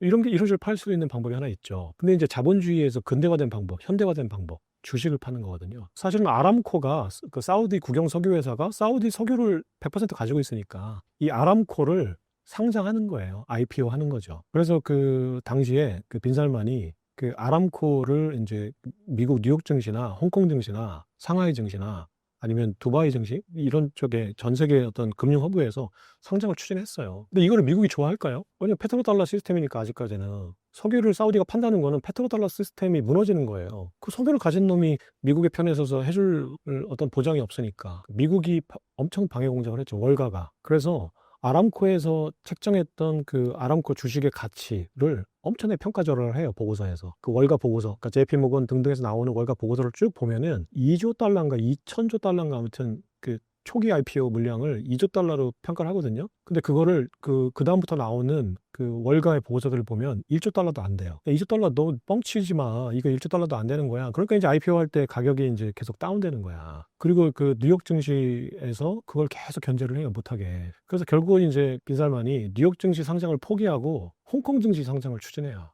중국에서. 그 중국 입장에서 좋죠. 만약에 중국 홍콩 증시에 상장해가지고 만약에 중국 자본이 그걸 산다. 중동의 석유가 자기 거가 되니까. 당시에 시진핑이 그거를 얼씨구나 했을 거 아니에요. 좋아했겠죠. 빨리 상장해라 했겠죠. 그래서 홍콩 상장을 막 추진해요. 못했어요. 왜 못했을까? 월가가 방해해서 뉴욕 증시 상장은 못했거든요. 근데 홍콩은 중국 시진핑의 앞마당인데 또 시진핑은 반기고 그거를. 근데 못했거든요. 결과적으로. 당시에 홍콩 시위가 있었어요. 그 혹시 기억하실지 모르겠는데 홍콩에 그 범죄인 인도 협정이라는 게 있거든. 홍콩하고 중국 간에. 근데 원래 이제 그 영국의 령이었을 때는 범죄인 인도 협정 때문에 홍콩에 있는 그 자본주의 민주 세력들이 중국으로 안 끌려갔거든요. 근데 시진핑이 그 법을 아예 그냥 무시하고 바꿔버렸어요. 일단 홍콩에서 민주화운동하면 다 지금 저기 베이징 우리나라 옛날 남산으로 다 끌려가요. 그래서 어딘가 이상해져서 나와요. 그러니까 이렇게 이제 그 범죄인도 협정인가 그걸 이제 시진핑이 개정하니까 여기에 반대하는 시위 세력이 시위를 하게 되면서 갑자기 막 홍콩이 그 옛날 우리 민주화운동 할 때 막 서울 같은 분위기가 돼요. 그때 이제 글로벌 자금이 막 빠져나가거든요. 썰물같이. 그러니까 홍콩 증시 상장을 못했어요. 당시에. 그러니까 결과적인 거지만 공교로웠다. 왜 갑자기 홍콩 시위가 당시에 빈살만이 아람코를 상장하려고 했을 때 났을까? 이런 의문은 들죠. 물론 누군가 뭐 그걸 했다는 얘기가 아니겠지만 굉장히 공교롭게 아무튼 못하는 상황이 됐었다라는 거예요. 이유는 잘 모르겠지만. 그래서 이제 결국은 그냥 국내 증시 상장을 해요. 그래서 원래 5%인가 10%인가를 이제 그 매각을 하려고 했는데 2%인가밖에 매각을 못했어요. 당시에 돈이 없잖아요. 석유 팔아서 네옴시티 건설해야 되는데 네옴시티의 첫 번째 테마가 금융도시거든요. 두바이 같은. 근데 금융도시를 건설하려면 전 세계 글로벌 그 금융사들이 거기에 지사를 설립해야 되잖아요. 여의도가 만약에 글로벌 금융도시를 만들겠다 그러면 전 세계에 있는 뭐 홍시앙은행, 뭐 시티뱅크, 뭐 JP모건 이런 데들이 와가지고 아시아 헤드쿼터를 거기에 마련해야 되잖아요. 지금 상하이하고 홍콩이 아시아 금융 허브가 된 거 다 그것 때문이잖아요. 그러면 그 금융사들이 다 누구의 영향권 안에 있는 거예요? 월가의 금융사, 그리고 전 세계 글로벌 금융사들이 전부 유대 금융 세력이에요. 이스라엘 협조 없이는 불가능하죠. 사우디의 금융 허브를 만들겠다는 거는 옆에 있는 이스라엘 네타냐후의 협조 없이는 애초부터 불가능한 거죠. 그러니까 그 당시에 빈살만의 네옴시티 건설 계획에 이제 PF 참여 그리고 또 이제 실제로 이제 지사들을 세우는 어떤 금융사들의 이동 이런 것들을 결정하려면 네타냐후가 협조를 해줘야 돼요. 이걸 이제 잘 알았던 거예요, 트럼프가. 그래서 네타냐후를 구워 삶은 다음에 예루살렘 대사관 이전으로 네타냐후 자기 편으로 만든 다음에 네타냐후를 설득해요. 사우디아라비아하고 네가 손을 잡으면 이란이 너한테 꼼짝 못하게 된다. 손 잡아라. 근데 빈살만이 손 잡을까? 물어보니까 빈살만이 네옴시티 건설하는데 네가 협조해 줘야 돼. 너는 지금 카드 한 장 들고 있잖아. 협조해 주겠다고 해. 그럼 빈살만이 손 내밀 거야. 그래서 실제로 그 트럼프 집권 일기 때 폼페이오 국무장관이 네옴시티에서 빈살만을 만나요. 근데 그때 네타냐후의 그 에어포스 원 헬기가 네옴시티로 날아가요. 이게 이제 어떤 그 해커인가? 그런 사이트가 있다고 하더라고. 각국 정상들의 에어포스 원을 이동 경로를 추적하는 그 사이트가 있대. 근데 당시에 네타냐후의 헬기가 네옴시티 날아간 거야. 폼페이오하고 빈살만이 네옴시티에 있을 때. 그러니까 사실은 폼페이오는 그 당시에 트럼프의 특사였으니까 그럼 거기서 어떤 논의를 했을까? 그러면 이스라엘 네타냐후 총리가 빈살만에게 네옴시티 건설에 대한 자금 지원과 그리고 금융 세력들의 어떤 그 지사 설립 이런 것들에 대해 논의를 해줬을 거예요. 그다음부터 이제 급물살을 타서 그러면은 그 아브라함 협정에 사우디가 도장을 찍기 직전까지 갔어요. 그리고 이제 2019년 이제 11월 달에 백악관에 그 아랍에미리트 연합 그리고 저기 이스라엘 네타냐후 총리 그 트럼프가 도장을 찍어요. 차남까지 도장을 찍은 거야. 근데 장남인 이제 빈살만은 아직 도장을 안 찍었어요. 팔레스타인의 눈치도 좀 봐야 되고 그 이슬람 세력들의 눈치를 좀 봐야 되잖아요. 어떻게 바로 도장을 찍어요. 그 시간 끌기를 좀 했는데 그 와중에 바이든이 집권을 하게 된 거예요. 그러면서 이제 아브라함 협정이 물 건너 간 거야. 그러니까 트럼프는 야심차게 내가 외교적인 어떤 딜로 그 중동 정세를 기존의 선배들, 민주당과 공화당 선배들이 못했던 외교의 딜로 싸우지 않고 중동을 제압하는 기가 막힌 아이디어를 진짜 제갈량 같은 아이디어를 자기가 만든 건데 이거를 자기가 관철시키기 바로 직전에 바이든한테 선거에 진 거야. 당시 팬데믹 인플레이션 때문에. 그리고 바이든이 와서 아브라함 협정은 쓰레기통에 버려버리고 오바마가 했었던 핵 합의로 돌아가겠다. 햇볕 정책으로. 핵 동결하면 경제제재 풀어줄게로 돌아가겠다고 하니까 빈살만하고 네타냐후는 불만이죠. 지금 이란을 제압하기 직전까지 왔는데 갑자기 바이든이 와가지고 다시 원상복구하겠다는 거야. 이거를 판을. 그러니까 줬다 뺏은 거잖아요. 차라리 주지 않으면 그냥 옛날처럼 그냥 갈등 관계 있으니까 그냥 그 상태인데 갑자기 와 좋은데 트럼프 생각 좋은데 아이디어 좋은데 베리굿인데 이제 이란 호메이니를 완전히 제압할 직전까지 갔는데 갑자기 이거를 호메이니 다시 살려주겠다고 하니까 네타냐후랑 빈살만이 완전히 바이든을 왕따시켜 버렸어요. 그러니까 이 공백을 시진핑이 급격하게 치고 들어와. 기회다.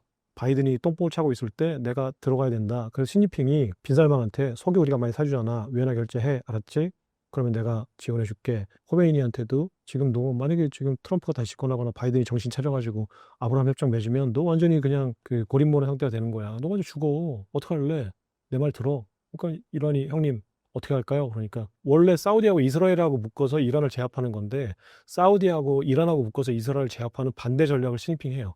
이게 베이징 딜이야. 그러니까 시진핑한테 막 뻔질나게 찾아가. 네타냐후도 찾아가고 빈살만도 찾아가고 호메이니도 막 호메이 특사도 막 찾아가서 어떻게 할까 고민하다가 원래 2016년 때 사우디아라비아하고 이란은 국교 단절되거든요. 시아파하고 수니파 갈등으로 8년간 단절됐던 국교를 시진핑이 타바사바해서 다시 이제 국교 정상화를 해요. 그래서 이스라엘이 고립몰이 된 거야 이제 네타냐후가. 사자하고 호랑이였는데 곰하고 사자하고 또 뭉친 거야. 그래서 호랑이를 죽이려고 하는 거야. 그러니까 네타냐후는 절박해지는 거죠. 이 상황에서. 자기가 지금 사우디아라비아 손잡고 지금 이란을 죽일 수 있었는데 갑자기 사우디아라비아가 이란하고 손잡고 자기를 죽이려고 하니까 네타냐후는 이제 그 우파 세력의 어떤 등살에 못 이기는 거지. 야, 지금 어떡할래 이거.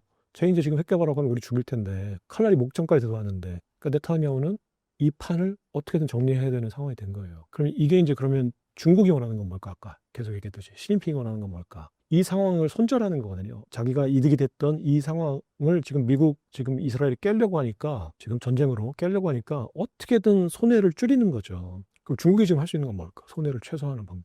다른 국제사회도 자기가 이거를 수용하게끔 하는 어떤 방법. 그리고 이란에 대한 영향력을 유지하는 방법. 더 나가면 사우디도 이제 자기가 1등 고객으로서 어떤 영향력을 유지하는 방법. 근데 지금 미국과 이스라엘의 요구사항을 보니까 이란의 핵은 지금 포기해야 된다. 호메이니의 정권을 유지하면서 핵을 포기하는 거겠죠. 왜냐면 호메이니가 자기 친중이니까. 그러니까 시진핑이 원하는 거는 핵은 포기해야 된다 어차피. 그러면 이제 중동과 나토를 겨냥했던 이란의 핵은 굉장히 중요한 전략 자원이었을 거 아니야. 중국한테는. 핵은 포기해야 돼 이제. 근데 하메네이 정권은 지키고 싶겠죠. 후위를 도모하려면 친중 정권은 남겨놔야 되잖아. 그러니까 그러면 트럼프는 현재 상태를 가능하면 유지하고 싶다. 근데 핵은 포기해야 된다. 네타냐후는 핵은 포기해라. 하메네이도 제거하겠다. 근데 시진핑은 핵은 포기할 수밖에 없을 것 같다. 근데 하메네이는 남아있었으면 좋겠다. 이 세 개의 공통점이 뭘까요? 핵은 포기하는 거예요. 그러니까 이란은 어떤 상황이 됐든 핵은 포기해야 돼요. 지금 상황에서는. 지금 모든 패권자들이 원하는 게 핵을 포기할 수밖에 없으니까. 자기가 정권을 유지하는 거는 핵을 포기하면 정권을 유지할 수가 없잖아. 자기 아들에게 정권을 이양해주고 아들의 어떤 새로운 체제에서 핵을 포기하게끔 하는 게 첫 번째고, 두 번째는 내가 핵을 포기할게 어쩔 수 없이. 근데 그러면 반발할 거 아니야. 혁명 세력과 국민들이. 그럼 그때 이제 중국이 정권을 유지해주는 어떤 힘을 실어주는 뭔가가 있을 거예요. 이게 이제 시진핑이 원하는 그림이에요. 네. 그리고 또 하나 이제 원하는 또 빈살만이 원하는 것도 있죠. 그럼 지금 빈살만이 원하는 거는 이란의 그 반대 시아파 세력도 없어지고 이란의 핵도 없어지는 거예요. 그러니까 이스라엘이 원하는 거 똑같아요. 그죠? 시아파 혁명 세력도 없어졌으면 좋겠고 이란의 핵도 없었으면 좋겠죠. 그러니까 빈살만은 네타냐후하고 똑같죠, 지금 욕구가. 근데 이제 나머지 트럼프와 시진핑이 현실적으로 원하는 거는 하메네이 정권을 유지하는 거죠. 그러니까 결국은 그런 패권자들이 원하는 대로 가겠죠. 핵은 포기하고 하메네이 정권은 어떤 방식으로든지 간에 명맥을 유지시키는 거. 그래서 중동에서의 어떤 혼란을 최소화하는 거라고 생각해요. 그렇게 되면 이제 중동의 그 이란의 핵은 없어질 것 같다. 하지만 하메네이 정권은 현재 국면으로 볼 때는 어떤 식으로든지 간에 하메네이 정권이 이양되거나 아니면 하메네이가 권력을 유지하는 선에서 국면이 정리가 될 것 같다는 생각이 드는 거죠. 트럼프와 머스크의 브로맨스는 다시 돌아온 건가요? 일단 결론적으로 얘기하면 두 사람의 브로맨스는 전략적인 측면에서 화해를 할 수밖에 없죠. 트럼프도 그 지금 자기가 하려고 하는 그 세계관, 그러니까 반세계화, 반엘리트, 반월가, 반민주당, 반자유무역, 그러니까 통칭하면 반세계화인데 이 반세계화 사업을 계속 지속적으로 끌고 나간다라고 생각하고 있다면 머스크를 등질 수가 없어요. 머스크 뒤에 있는 네트워크 때문에 그래요. 비단 머스크 하나 때문에 그런 게 아니라 만약에 일론 머스크 하나의 어떤 자본력, 2천억 원 정도를 쓴 자본력, 그리고 일론 머스크만의 어떤 네트워크라든지 뭐 어떤 힘만 생각한다면 언제든지 버릴 수 있죠. 트럼프 입장에서는. 근데 단지 그게 아니거든요. 비단 머스크가 머스크 개인이 아니거든요. 두 번째 머스크 입장에서도 지금 테슬라가 하려고 하는 사업, 스페이스가 X가 하려고 하는 사업, 뉴럴링크가 하려고 하는 사업, 모든 사업이 다 인허가 사업이에요. 근데 민주당을 등지고 바이든을 등지고 트럼프를 택했는데 트럼프까지 등지게 되면 지금 일론 머스크는 인허가 사업을 할 수가 없거든요. 둘 다 트럼프를 버리고 머스크를 버려서는 자기가 원하는 것을 얻어낼 수가 없는 상황이에요. 얘기했지만 트럼프와 머스크의 브로맨스는 비단 개인 간의 어떤 감정, 개인 간의 어떤 전략이 아니다. 트럼프가 하려고 하는 반세계화 전략, 일론 머스크가 하려고 하는 큰 그림, 이 두 가지가 만난 거거든요. 그리고 그 뒤에는 어마어마한 네트워크가 있어요. 그러니까 이 네트워크라는 어떤 기반이 플랫폼이 있었기 때문에 두 사람 간의 어떤 감정 대립이 절충안이 있었고 또 만나야 된다는 주변에서의 어떤 조정자 역할을 했던 사람들이 있었고 그래서 가장 모양새 좋은 게 트럼프가 먼저 손 내밀 수 없잖아요. 세계 최고의 권력자이자 연장자이고 그러니까 우리 눈에 보기에도 일론 머스크가 먼저 손을 내밀고 트럼프가 어쩔 수 없이 받아들이는 이게 모양새가 제일 좋죠. 이런 것들에 대해서 누가 코치를 했을까? 그냥 서로의 필요에 의해서 자존심 센 이제 터프가이들인데 서로의 필요에 의해서 일론 머스크가 먼저 그냥 어쩔 수 없이 해야지라고 생각했을까? 아니죠. 주변에서 그런 것들의 분위기를 만들어준 이 메이커들이 있었죠. 트럼프와 머스크와의 만남은 어떻게 시작되었나요? 이번에 화해를 한 게 언론 보도가 됐어요. 제이디 벤스 부통령이 화해에 큰 역할을 했어요. 그러니까 제이디 벤스 부통령이 일론 머스크도 만나고 또 트럼프도 만나고 해서 두 사람이 화해된다라고 적극적으로 이제 주선을 했죠. 그리고 그 비서실장, 여성 비서실장이 있거든요. 그러니까 제이디 벤스하고 같이 노력들을 했죠. 제이디 벤스는 왜 일론 머스크와 트럼프를 중재했을까? 화해를. 제이디 벤스는 누구일까? 라는 거예요. 제이디 벤스가 굉장히 중요한 징검다리 역할을 해주는 사람이거든요. 제이디 벤스는 어떤 인물일까? 그러니까 힐빌리의 노래라는 책을 혹시 아시나요? 엘러지 오브 힐빌리라고 해서 제이디 벤스가 이제 예일대 법학대학원에 다니던 시절에 교수의 어떤 권유로 썼던 힐빌리의 노래라는 책이 있어요. 그 책을 보면 그 제이디 벤스가 어떤 사람인지를 극명하게 알 수 있어요. 그리고 트럼프가 제이디 벤스를 왜 부통령 런닝메이트로 낙점을 했는가를 그 책을 보면 알 수 있거든요. 트럼프가 하려고 했던 게 뭐였죠? 제가 반복적으로 얘기해도 사람들이 그걸 잘 못 받아들이고 이질감을 느끼는 것 같아서 계속 얘기할 수밖에 없는데 트럼프가 하려고 하는 사업은 반세계화. 그러니까 여기에 이제 쭉 나오는 어떤 목차들이 있으면 반월가, 반자유주의, 반자본주의, 반엘리트. 이게 보수 정당이 했던 거랑 다르잖아요. 원래 공화당은 엘리트주의. 민주당이 친월가지만 사실은 공화당 내에서도 친월가 세력들이 있어요. 그 월가에서는 양쪽으로 모두 후원을 해줬으니까 친월가 세력이 있죠. 엘리트고요. 보수당은 백인 기독교 중산층 엘리트죠. 공화당은. 그리고 그러니까 친월가죠. 근데 지금 트럼프 얘기하는 거는 공화당의 원래 기조, 분위기하고는 상반되잖아요. 반엘리트. 트럼프도 엘리트예요. 비니스 스쿨 나오고 와튼 스쿨을 나오고 그 전에 아버지가 그 시행사업으로 성공해서 부잣집 아들이에요. 그 디벨로퍼 아들이에요. 본인도 디벨로퍼고. 본인도 금수저의 엘리트인데 본인이 나와가지고 반 엘리트, 반 월가, 반 세계화 외치니까 말이 안 되잖아요. 사람들이 볼 때 뭔 소리야.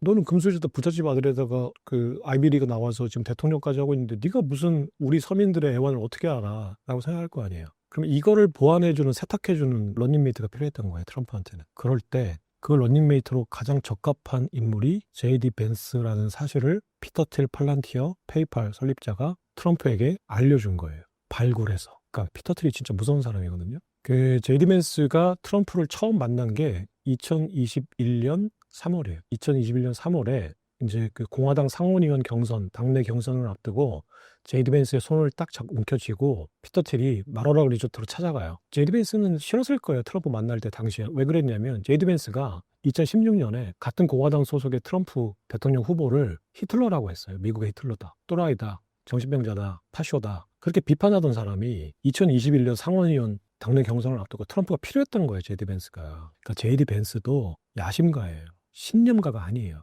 부통령이 되고 싶었던 거야. 상원의원이 되고 싶었고. 그러니까 제이디 벤스가 누구냐면 오하이오주 아팔라치아 산맥에 힐빌리가 무슨 뜻이냐면 백인 산골짜기 무지랭이를 뜻하는 거예요. 그러니까 우리나라 따지면 내가 특정 지역을 얘기하면 또 싫어할 테니까 산골짜기 도매산골 감자바위라고 하고 막 하잖아요. 그런 우리나라 따지면 그런 강원도 도매산골의 그냥 산골짜기 촌뜨기예요. 힐빌리가. 제이디 벤스의 고향이 오하이오주에 있는 아팔라치아 산맥에 있는 산골짜기였거든요. 근데 거기서 이제 할아버지가 그 철강회사 다니면서 그때 이제 US 암코라는 철강회사에 다니면서 그럭저럭 중산층으로 살았어요. 제이디 벤스가. 근데 2001년에 중국이 WTO에 가입한 세계화 때문에 미국의 철강회사가 다 중국으로 공장을 이전하거든요. 일본에 좋은 철강들이 막 들어오고 중국의 값싼 철강들이 들어오고 일본의 자동차들이 막 들어오니까 미국 내에 있는 모든 제조업이 막 붕괴되기 시작하고 500만 개 일자리가 지난 20년간 사라졌거든요. 그 사라진 일자리의 직격탄이 바로 오하이오주 러스트벨트라고 하는 데서 생긴 거예요. 제이디 벤스는 할아버지가 그럭저럭 먹고 살다가 철강회사가 몰락하니까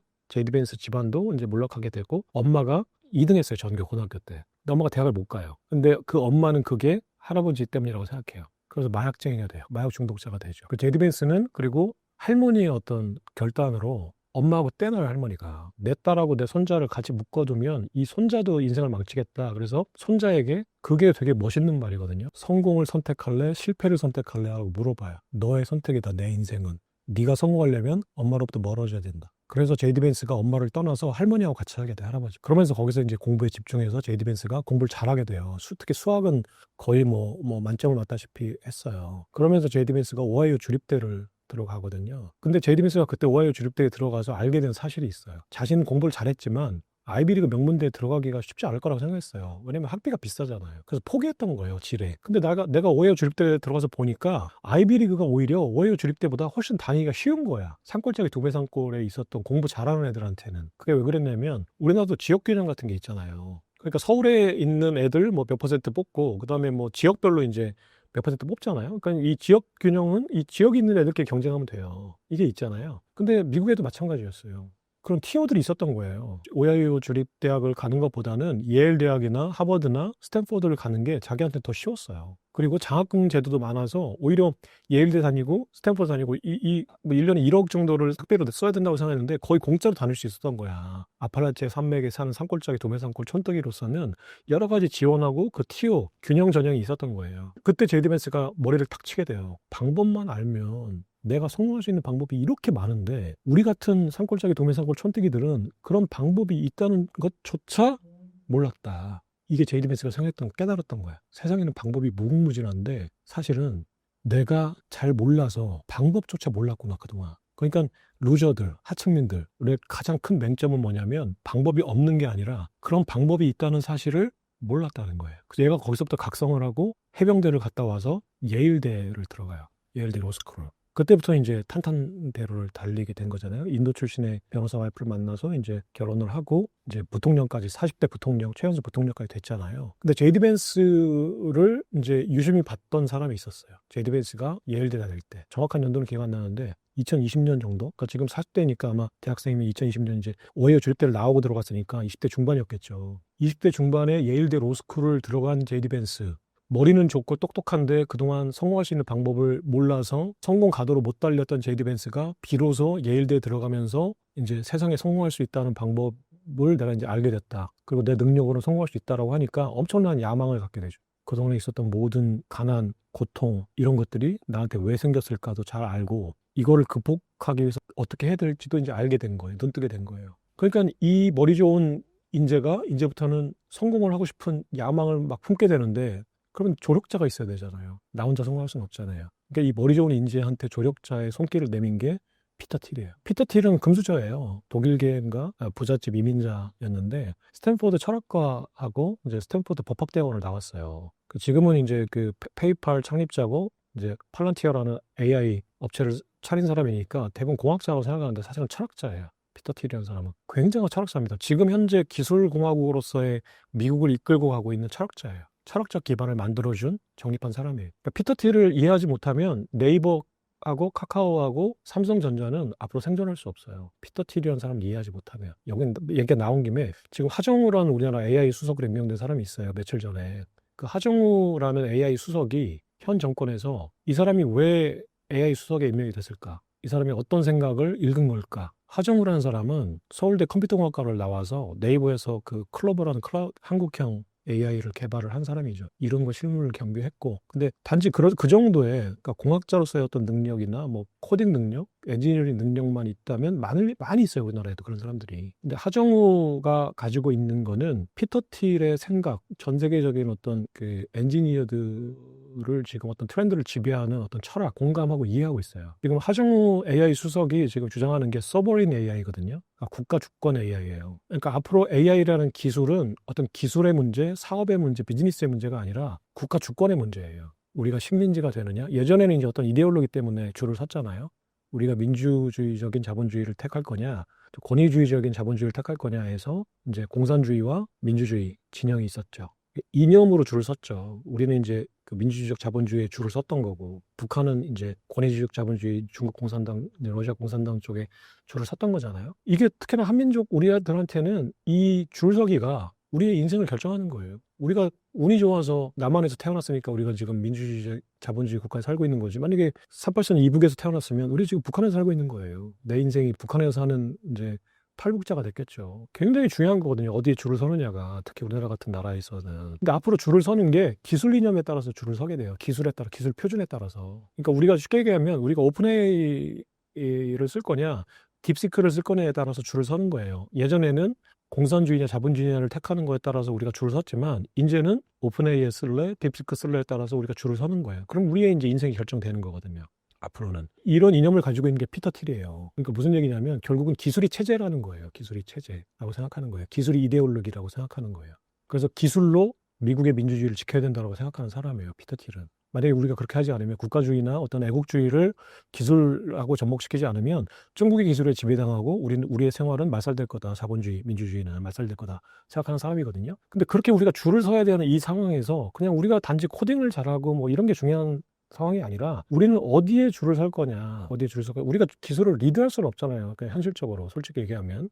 그럼 우리는 어딘가에 줄을 서야 되는데 어딘가에 줄을 설 거냐를 판단해야 되는 거는 철학적 기반이 있어야 되거든요. 기술적 기반보다도. 두 번째는 우리가 어딘가에 줄을 서지만 그래도 병랑 속에서 살아남으려면 대한민국만의 기술 주권이 있어야 된다라고 생각하는 사람이에요. 하정우가. 제가 만나본 적도 없고 그 사람의 어떤 뭐 사상을 설명을 들어본 적은 없는데 서버린 AI라는 단어를 딱 듣자마자 이 사람은 지금 현재 기술 트렌드를 이해하고 있다. 전 세계적인 트렌드를. 그 트렌드를 주도해 가고 있는 게 중국도 물론 여러 가지 엔지니어들이 철학을 가지고 있지만 국가주의적인 철학을 가지고 있을 거예요. 애국주의하고. 근데 자유주의를 표방했던 실리콘밸리의 공학도들이 지금 피터 틸을 중심으로 기술 애국주의, 기술 이념, 그리고 민주주의를 소화하기 위한 기술, 이런 이제 어떤 국가주의나 애국주의를 입히고 있다는 거예요. 굉장히 무서운 현실이에요. 줄을 어떻게 서느냐, 잘못 서면은 그냥 끝나는 거예요. 우리가 탈북자가 될 거냐, 아니면 대한민국 서울에서 평범한 시민으로 살 거냐를 선택하는 게 50년 전에 할아버지들의 선택이었다면 지금 우리의 선택이 우리의 자녀들이 어떻게 사는지를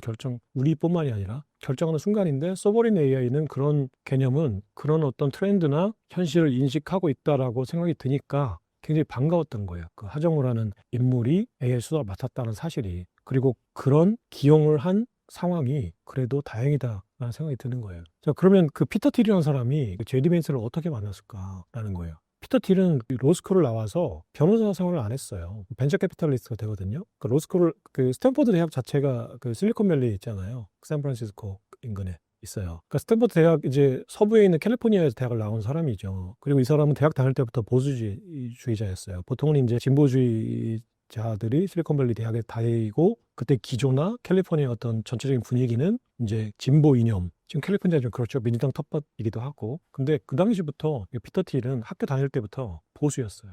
그러니까 자유주의자들, 진보주의자들이 얘기하고 주장하는 것들이 와닿지 않은 거예요. 그리고 낡은 사상, 그리고 이제 있어서는 안 될 사상이라고 생각한 거예요. 그래서 그때 스탠포드 리뷰라는 어떤 그 학회지를 학보가 진보주의를 표방하고 이제 계속 여론을 만드니까 스탠포드 리뷰가 피터 트리 만든 건지 아니면 그게 원래 있었던 학본지는 모르겠는데 피터 트리 완전히 반대 논조를 가진 학보를 만들어요. 굉장히 실천력도 센 사람이죠. 자기가 기존에 있었던 학보의 어떤 논조가 싫어서 아예 그냥 다른 학보를 만들어요. 보수 이념의 학보를. 그래서 그런 것들을 이제 계속 사상을 붙여나가고 철학 공부를 하고, 그리고 당시에 있었던 이제 피터 트리의 은사, 그러니까 프랑스 출신의 이제 철학자가 있거든요. 그 철학자의 철학을 이어받아서 피터 트리 제로 투 원이라는 책을 쓰게 돼요. 그러니까 그 스타트업들의 어떤 필독 교양서잖아요. 제로 투 원이. 그러니까 제로 투 원의 내용이 뭔지 아세요? 저도 읽어봤는데 하나도 기억 안 나고 그냥 하나만 딱 기억나요. 제로 투 원. 경쟁하지 말라예요. 경쟁은 악이다. 아니, 독점해라. 경쟁은 바보 같은 짓이다. 독점해라. 그러니까 제로 투 원이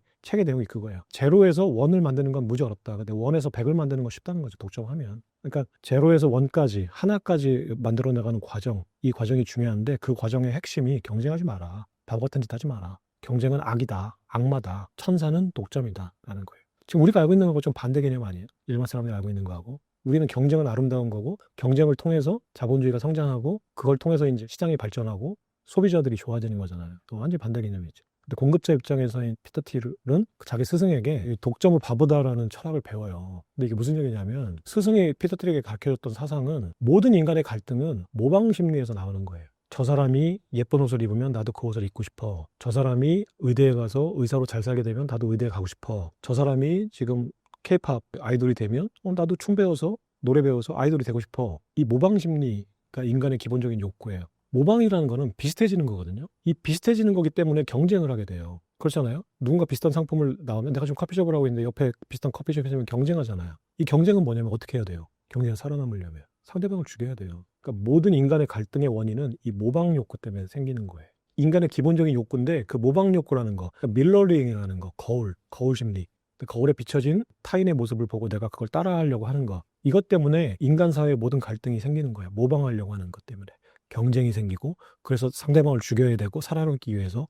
그렇잖아요. 그러지 마라. 모방하려고 하지 마라. 너만의 길을 찾아라. 너만의 색깔을 찾아라. 다른 사람들이 영국 쭉 빼입고 광화문에 금리에서 다녀도 너는 그냥 청바지 입고 그냥 네 갈 길 가라. 다른 사람이 지금 케이팝 좋아하고 아이돌이 된다고 하지. 너는 노래 못 부르잖아. 대신에 너는 책을 잘 쓰잖아. 책을 써라. 이거야. 너만의 길을 가라. 그 책을 쓰는데 지금 모든 사람들이 지금 이런 책을 써. 그럼 네가 거기서 책을 똑같은 거를 비슷한 내용을 한 권 더 쓰면 뭐하니? 다른 주제를 찾아라. 너만의. 그래서 작은 너만의 영역을 만들고 그 작은 시장에서 독점해라. 그리고 독점 상태를 유지하면서 키워라. 이게 이제 성공 전략이에요. 스타트업에. 그래서 그 경쟁은 악이다. 그래서 독점해라 이거거든요. 이 얘기를 피터 트리 듣고, 그러니까 그 모방이 악이다라는 그 철학을 배우고 피터 트리 독점하라. 기업은 독점해야 된다. 이걸 만든 거예요. 이 기업 이념을. 이런 철학적 기반을 가진 사람이에요. 근데 이 사람이 뭐였냐면 벤처 캐피탈리스트를 할 때 실리콘밸리에서 예일대에서 동부로 날아와서 예일대에서 강연을 해요.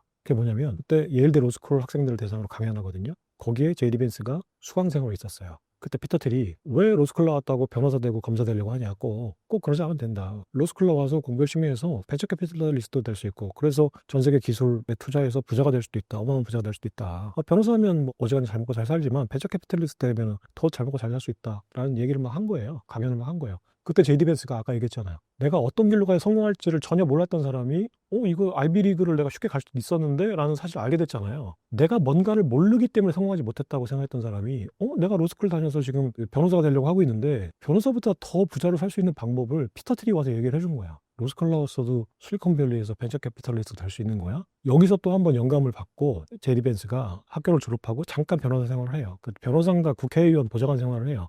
그랬다가 바로 피터 트리한테 날아가요. 성공하고 싶습니다. 저를 키워주세요. 라고 하죠. 그때 피터 트리 제이디 벤스를 왜 받아들였을까? 제이디 벤스 같은 인재는 많았을 거예요. 자기 강연을 듣고 뭐 감명받았습니다. 뭐 이 한마디에 뭐 감동해서 뭐 제이디 벤스를 받아들였던 건 아니죠. 그 피터 트리는 투자자잖아요. 굉장히 냉혹한 철학자이기도 해요. 굉장히 성공한 투자자고, 그리고 정치가예요. 실제로 자기가 상원의원 했거나 뭐 대통령이 된다거나 이런 건 아니지만 마쿠 조종자로서의 어떤 킹메이커 역할을 하려고 했던 사람이에요. 그리고 이 사람은 자기가 사업을 잘 하려면 워싱턴의 정치 권력도 자기가 영향력을 미쳐야 된다. 네트워크를 만들어야 된다고 생각했어요.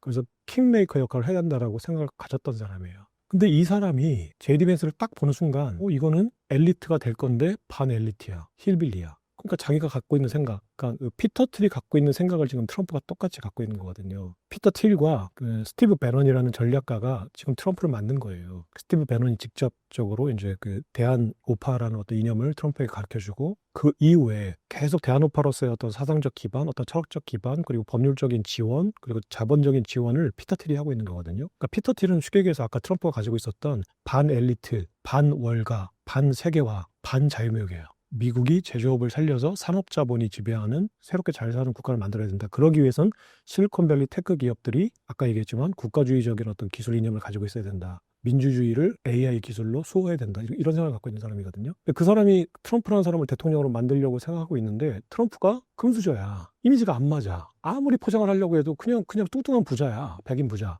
뭔가 필요한 거야. 그 보완제가. 보완 상품이. 근데 그때 2021년도 이때 제이디 벤스가 나 좀 키워주세요 하고 딱 찾아가니까 피터 틸이 눈에 딱 보기에는 제이디 벤스의 어떤 이력과 잠재력이 자기가 하려고 하는 거에 딱 필요한 사람인 거예요. 오하이오주 상권짜기 무지랭이인데 지금은 예일대 로스쿨을 나와가지고 지금 캐피탈리스트가 되겠다고 해. 그리고 가만히 보니까 이 새끼가 되게 못 살다가 힘들게 살았는데 지금 막 성공가도를 달릴 수 있는 어떤 그러니까 정치 야망이나 막 성공하고 싶은 욕구가 엄청나게 센 사람이야. 이거 잘만 활용하면 자기가 하려고 하는 거에 굉장히 유용한 자원으로 써먹을 수 있겠다라고 생각한 거죠. 그 제이디 벤스를 트럼프의 런닝메이트로 붙여줘야겠다라고 하는 생각을 그때 딱 해요. 그래서 그때 그 생각을 한 다음에 벤처 캐피탈리스트로 키워요. 제이디 벤스를. 그래서 이제 너는 앞으로 돈을 벌어서 너 지역 오하이오주에 가서 오하이오주 사람들을 상대로 정치적 기반을 마련해라. 그래서 제이디 벤스가 피터 틸이 100억 원 정도 그때 당시에 이제 $10,000,000 정도를 지원해줘가지고 오하이오주에 있는 스타트업을 키우는 벤처 캐피탈리스트 사업을 해요.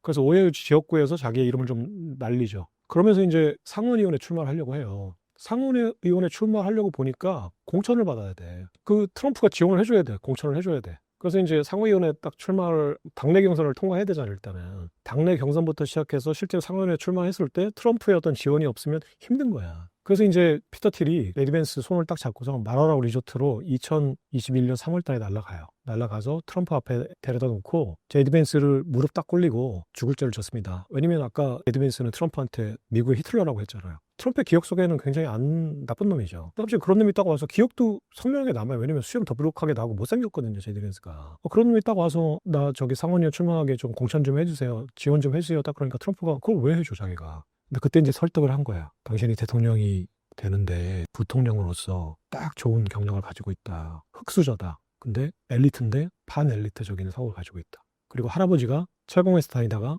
철공회사가 망하니까 집이 어려워져서 엄마가 마약장애가 됐다. 그래서 얘는 반월가주의자다. 반세계화주의자다라는 거죠. 엘리트인데 반엘리트다. 여기서 엘리트라고 하는 건 이제 월가 민주당 이런 쪽에 세계화주의자를 얘기하는 거겠죠. 얘만큼 좋은 러닝메이트를 찾기가 힘들 거다라고 설득해요. 트럼프가 들어보니까 맞거든요. 그리고 피터 틸이 정치적인 어떤 후원도 해주고 하니까 피터 틸의 말을 무시할 수도 없었고 그래서 제이디 벤스를 러닝메이트로 딱 지목을 해요. 그러면서 이제 제이디 벤스가 2024년 상원의원 당선되고 2024년 이제 트럼프 선거 때 부통령까지 올라가죠. 엄청난 정치 가도를 달리고 있는 거죠. 그러니까 이제 쉽게 얘기하면은 트럼프의 눈에는 트럼프 입장에서는 트럼프는 또 뭐였냐면은 자기의 어떤 대한우파로서의 어떤 이념이 실제로 공화당의 정통공화당 보수주의자는 아니었거든요. 그러니까 공화당 내에서 트럼프는 약간 좀 왕따였어요. 네가 무슨 공화당원이야. 네가 정치해보겠다고 공화당에 오긴 했지만 너 그리고 원래부터 공화당 아니었잖아.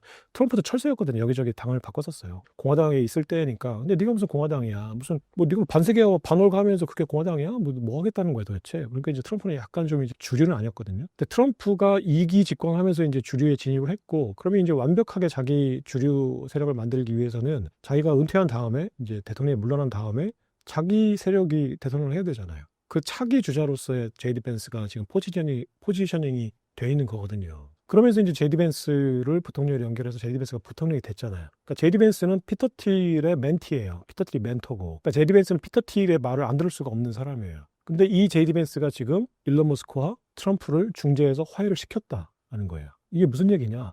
피터 틸이 그걸 원했다는 거죠. 그럼 피터 틸은 일론 머스크와 트럼프를 왜 연결한 걸까? 지속적으로. 이 관계가 끊어지는 거를 왜 피터 틸이 싫어했을까라는 거죠. 그리고 아까 얘기했듯이 피터 틸이 반세계와 반엘리트 그리고 애국주의적 기술주의가 피터 틸이 하려고 하는 거잖아요. 민주주의를 소화하고 자본주의 시장을 지켜서 자기가 지금 하려고 하는 사업들을 의 어떤 영역을 독점하는 게 피터 틸의 생각인데 거기에 지금 트럼프가 필요한 건데 거기 트럼프가 지금 갑자기 일론 머스크를 팽했는데 그 일론 머스크를 어떻게든 다시 트럼프와 사이가 좋게 만들려고 했다는 거는 지금 피터 틸이 하려고 하는 노선에 일론 머스크가 상당히 필요하다는 거죠.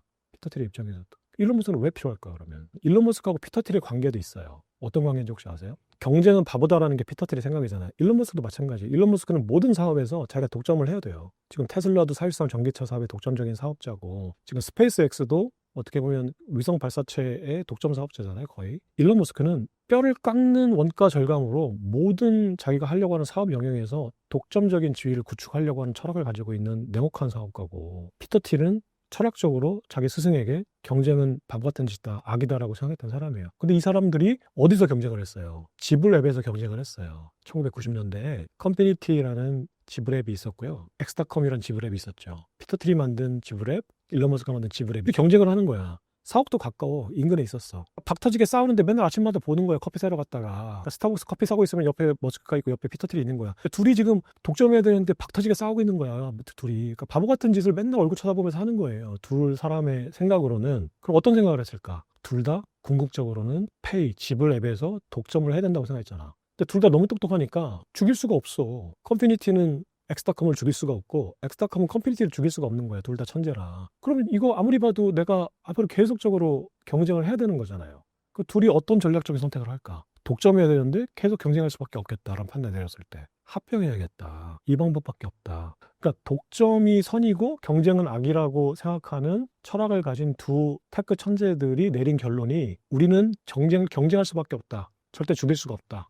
그러면 적과 동침을 하자. 그래서 컴피니티하고 엑스닷컴하고 합쳐서 이름을 페이팔이라고 줬죠. 그래서 이제 페이팔 마피아가 거기서 시작된 거예요. 근데 둘 사이는 안 좋았어요. 둘 다 자기 잘난맛을 하는 사람들인데 성향은 완전 다르죠. 약간 은둔형의 배우 조종자 역이고 약간 내향적인 성격을 가지고 있는 것 같아요. 피터 틸은 뒤에서 조종하는 거예요. 조용히, 은밀하게, 강력하게 조종하는데 일론 머스크는 자유주의자에 얘는 보수주의자고 그리고 얘는 관종이잖아요. 어떻게든 전 세계가 자기한테 주목해야 돼요. 뭐 결론적인 건지 의도한 건지 모르겠지만 막 그냥 대차게 그냥 뭐 관종의 자유주의자고 보수주의자의 내향적 성격인데 안 맞죠. 그러니까 원래 처음에 CEO를 일론 머스크가 맡았거든요. 그래서 페이팔을 운영하는데 그 일론 머스크의 운영 방식을 기존에 있었던 커뮤니티 쪽에 있었던 사람들이 안 좋아했어요. 심지어는 엑스닷컴 쪽에 있었던 사람들도 사실은 그 일론 머스크의 경영 방식을 좋아하지 않았어요. 냉혹하고 너무 막무가내고 하니까. 그래서 일론 머스크가 신혼여행인가 어디 여행 갔을 때 이사회를 소집해가지고 일론 머스크를 잘라버려요. 그래서 일론 머스크는 여행 중에 자기가 잘렸다는 소식을 들었어요. 그러니까 가장 아픈 추억을 만들어준 게 피터 틸이죠.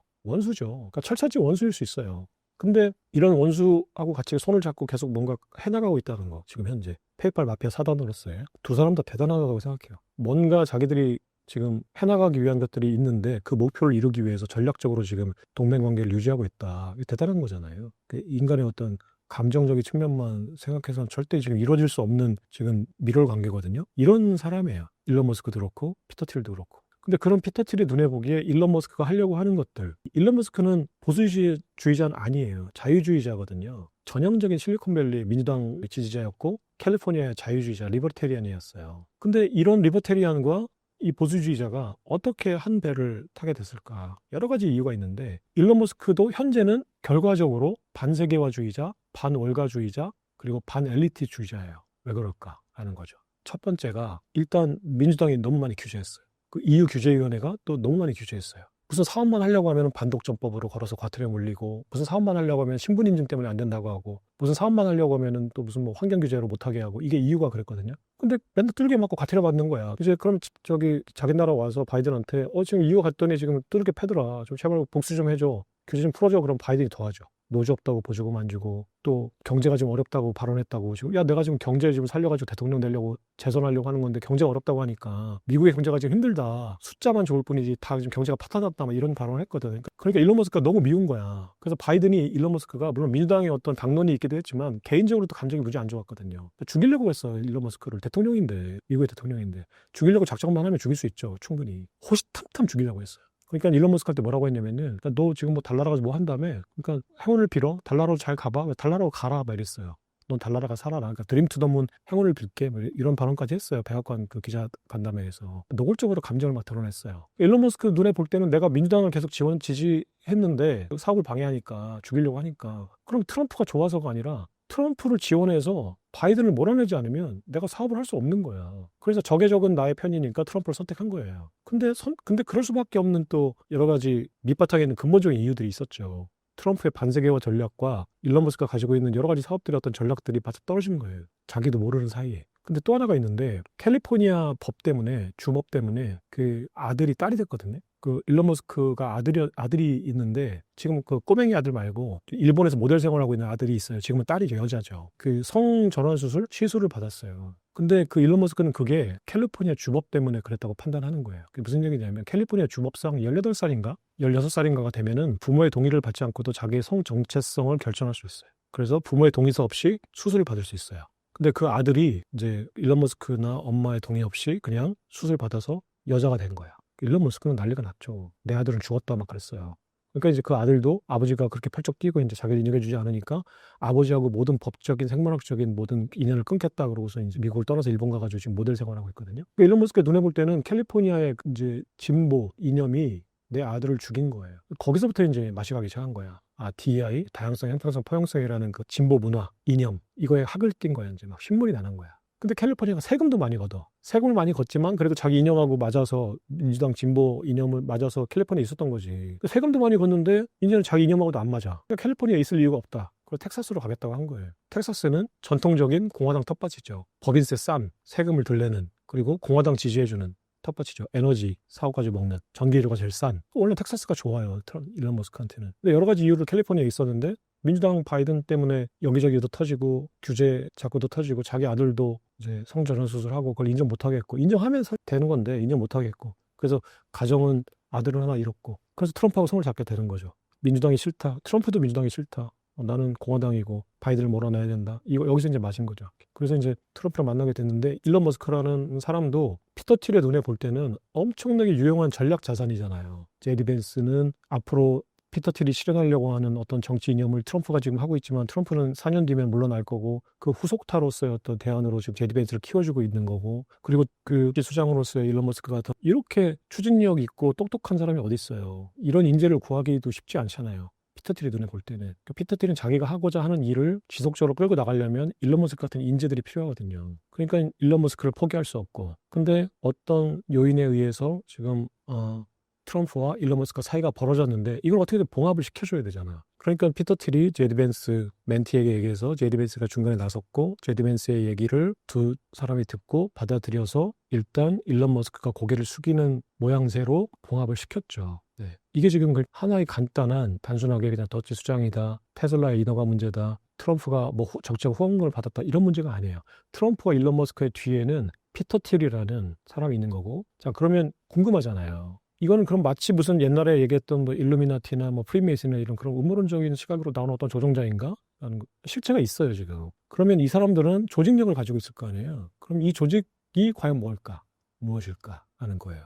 피터 틸이 그냥 페이팔 창립자로서 아니면 뭐 팔란티어의 경영자로서 그냥 지금 뒤에 있는 건가? 정책 자문인으로서 그냥 활동을 하고 있는 건가? 하는 거죠. 그럼 이 사단이 있고 어떤 세력이 있는데 그 세력이 뭉칠 수 있는 기본적인 프레임이 있을 거 아니에요. 그 프레임이 존재해요. 그 프레임이 뭐냐면은 록브리지 네트워크라는 게 있어요. 미국에. 제디 벤스가 1919년에 오하이오주 록브리지 그 자기 태어난 고향 이름이거든요. 록브리지가. 우리나라 말로 하면 석교. 록브리지 바위 다리. 그러니까 석교라는 그 지역에서 이제 제디 벤스 고향인데 그 록브리지 네트워크라는 게 있어요. 이게 뭐냐면은 정치 후원 조직이에요. 제디 벤스가 만든 자기가 이제 정치 활동을 해나갈 때 상원의원 활동을 할 때 자기 정치 후원금도 받고 이제 네트워크를 조직해서 이제 어떤 인적 자원을 쓰려고 했던 조직이에요. 그러니까 그 록브리지 네트워크라는 거에 참여자들은 피터 틸이나 머서 같은 자본가들, 벤처 캐피탈리스트들, 그리고 이제 테크 기업들의 어떤 수장들, 그리고 정치인들, 뭐 문화인들 해가지고 거기에 모여서 1년 회비가 10만 달러에서 100만 달러니까 그 회비를 내고 정치 후원도 해주고 그리고 변호사들 어떤 조직들 있잖아요. 이게 이제 원래는 제디 벤스를 후원하기 위한 어떤 그 피터 틸이 후원해준 조직이었는데 이 조직이 현재는 트럼피즘이라는 트럼프의 정치 이념을 관철시키는데 기술, 자본, 인적 네트워크를 동원해주는 트럼프의 친위대 역할을 해주고 있어요. 여기에는 테크 기업들의 CEO들이 어마어마하게 들어가 있으니까 기본적으로 이제 테크 기업들 10개 테크 기업들의 시가총액이 17조 달러거든요. 월가 12기업들의 시가총액이 4조 달러니까 거의 4배가 많아요. 돈은 시가총액으로만 따지면. 이 자본력을 가진 기업들이 모여서 트럼피즘을 지원해 주는 거고, 머서 같은 이제 유대 금융 후원자들도 뒤에서 정치 후원도 해주고, 그리고 또 로스쿨 나왔잖아요. 피터 틸도 그렇고 제드 벤스도 그렇고 그 법조인들이 모여서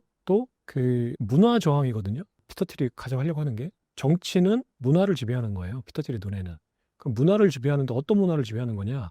지금 미국의 문화는 진보 문화인 거예요. 그러니까 다양성, 형평성, 포용성으로 왜 평등주의야? 왜 세계는 평등해야 돼?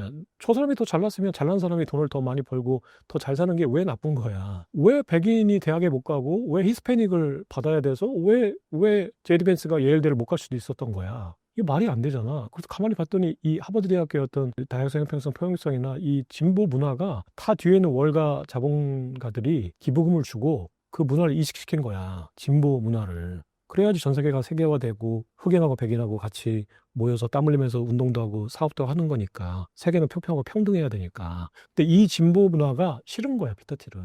그래서 보수주의 문화를 미국에 퍼뜨리고 이식시키려면 일단 이 문화를 점령해야 돼. 이 문화를 점령하려면 사실은 이 문화라는 거는 그냥 사람들이 자생적으로 생긴 게 아니거든요. 이 문화가 퍼질 수밖에 없는 기본적인 그 돈의 구조가 있어요. 아까 얘기했지만 아이비리그 그 하버드나 코넬 대학이 진보 학교가 된 거, 진보 이념을 가진 학교가 된 거는 진보 이념을 가진 그 부자들이 자금을 주고 지원금을 해주니까 진보 이념을 이식한 거예요. 그러면 결국은 문화를 그 미국 정통 보수주의를 바꾸려면 돈을 써야 되잖아요. 시스템을 바꿔야 되잖아요. 그러니까 이 아이라는 이 문화는 또 기업에는 어떻게 또 접목이 되어 있냐면 ESG로 접목되어 있어요. 그러니까 환경, 사회, 지배구조 이거를 진보 이념으로 바꾸지 않으면 기업들이 세금을 많이 내는 구조를 바꾼 거야. 탄소를 많이 배출하면 기업들이 돈을 더 많이 쓰게 되고, 그리고 지배구조를 이제 다양성, 형평성, 포용성에 맞게 바꾸지 않으면, 그러니까 쉽게 얘기해서 인종 그 다양성을 이 사회 구조에 접목시키지 않으면 이제 과징금을 내야 되고, 유럽에 수출하고 미국에 수출하려면 진보 일대 수출하려면, 그러니까 ESG 우리가 얘기하는 그거 있죠. 기업 활동 이념,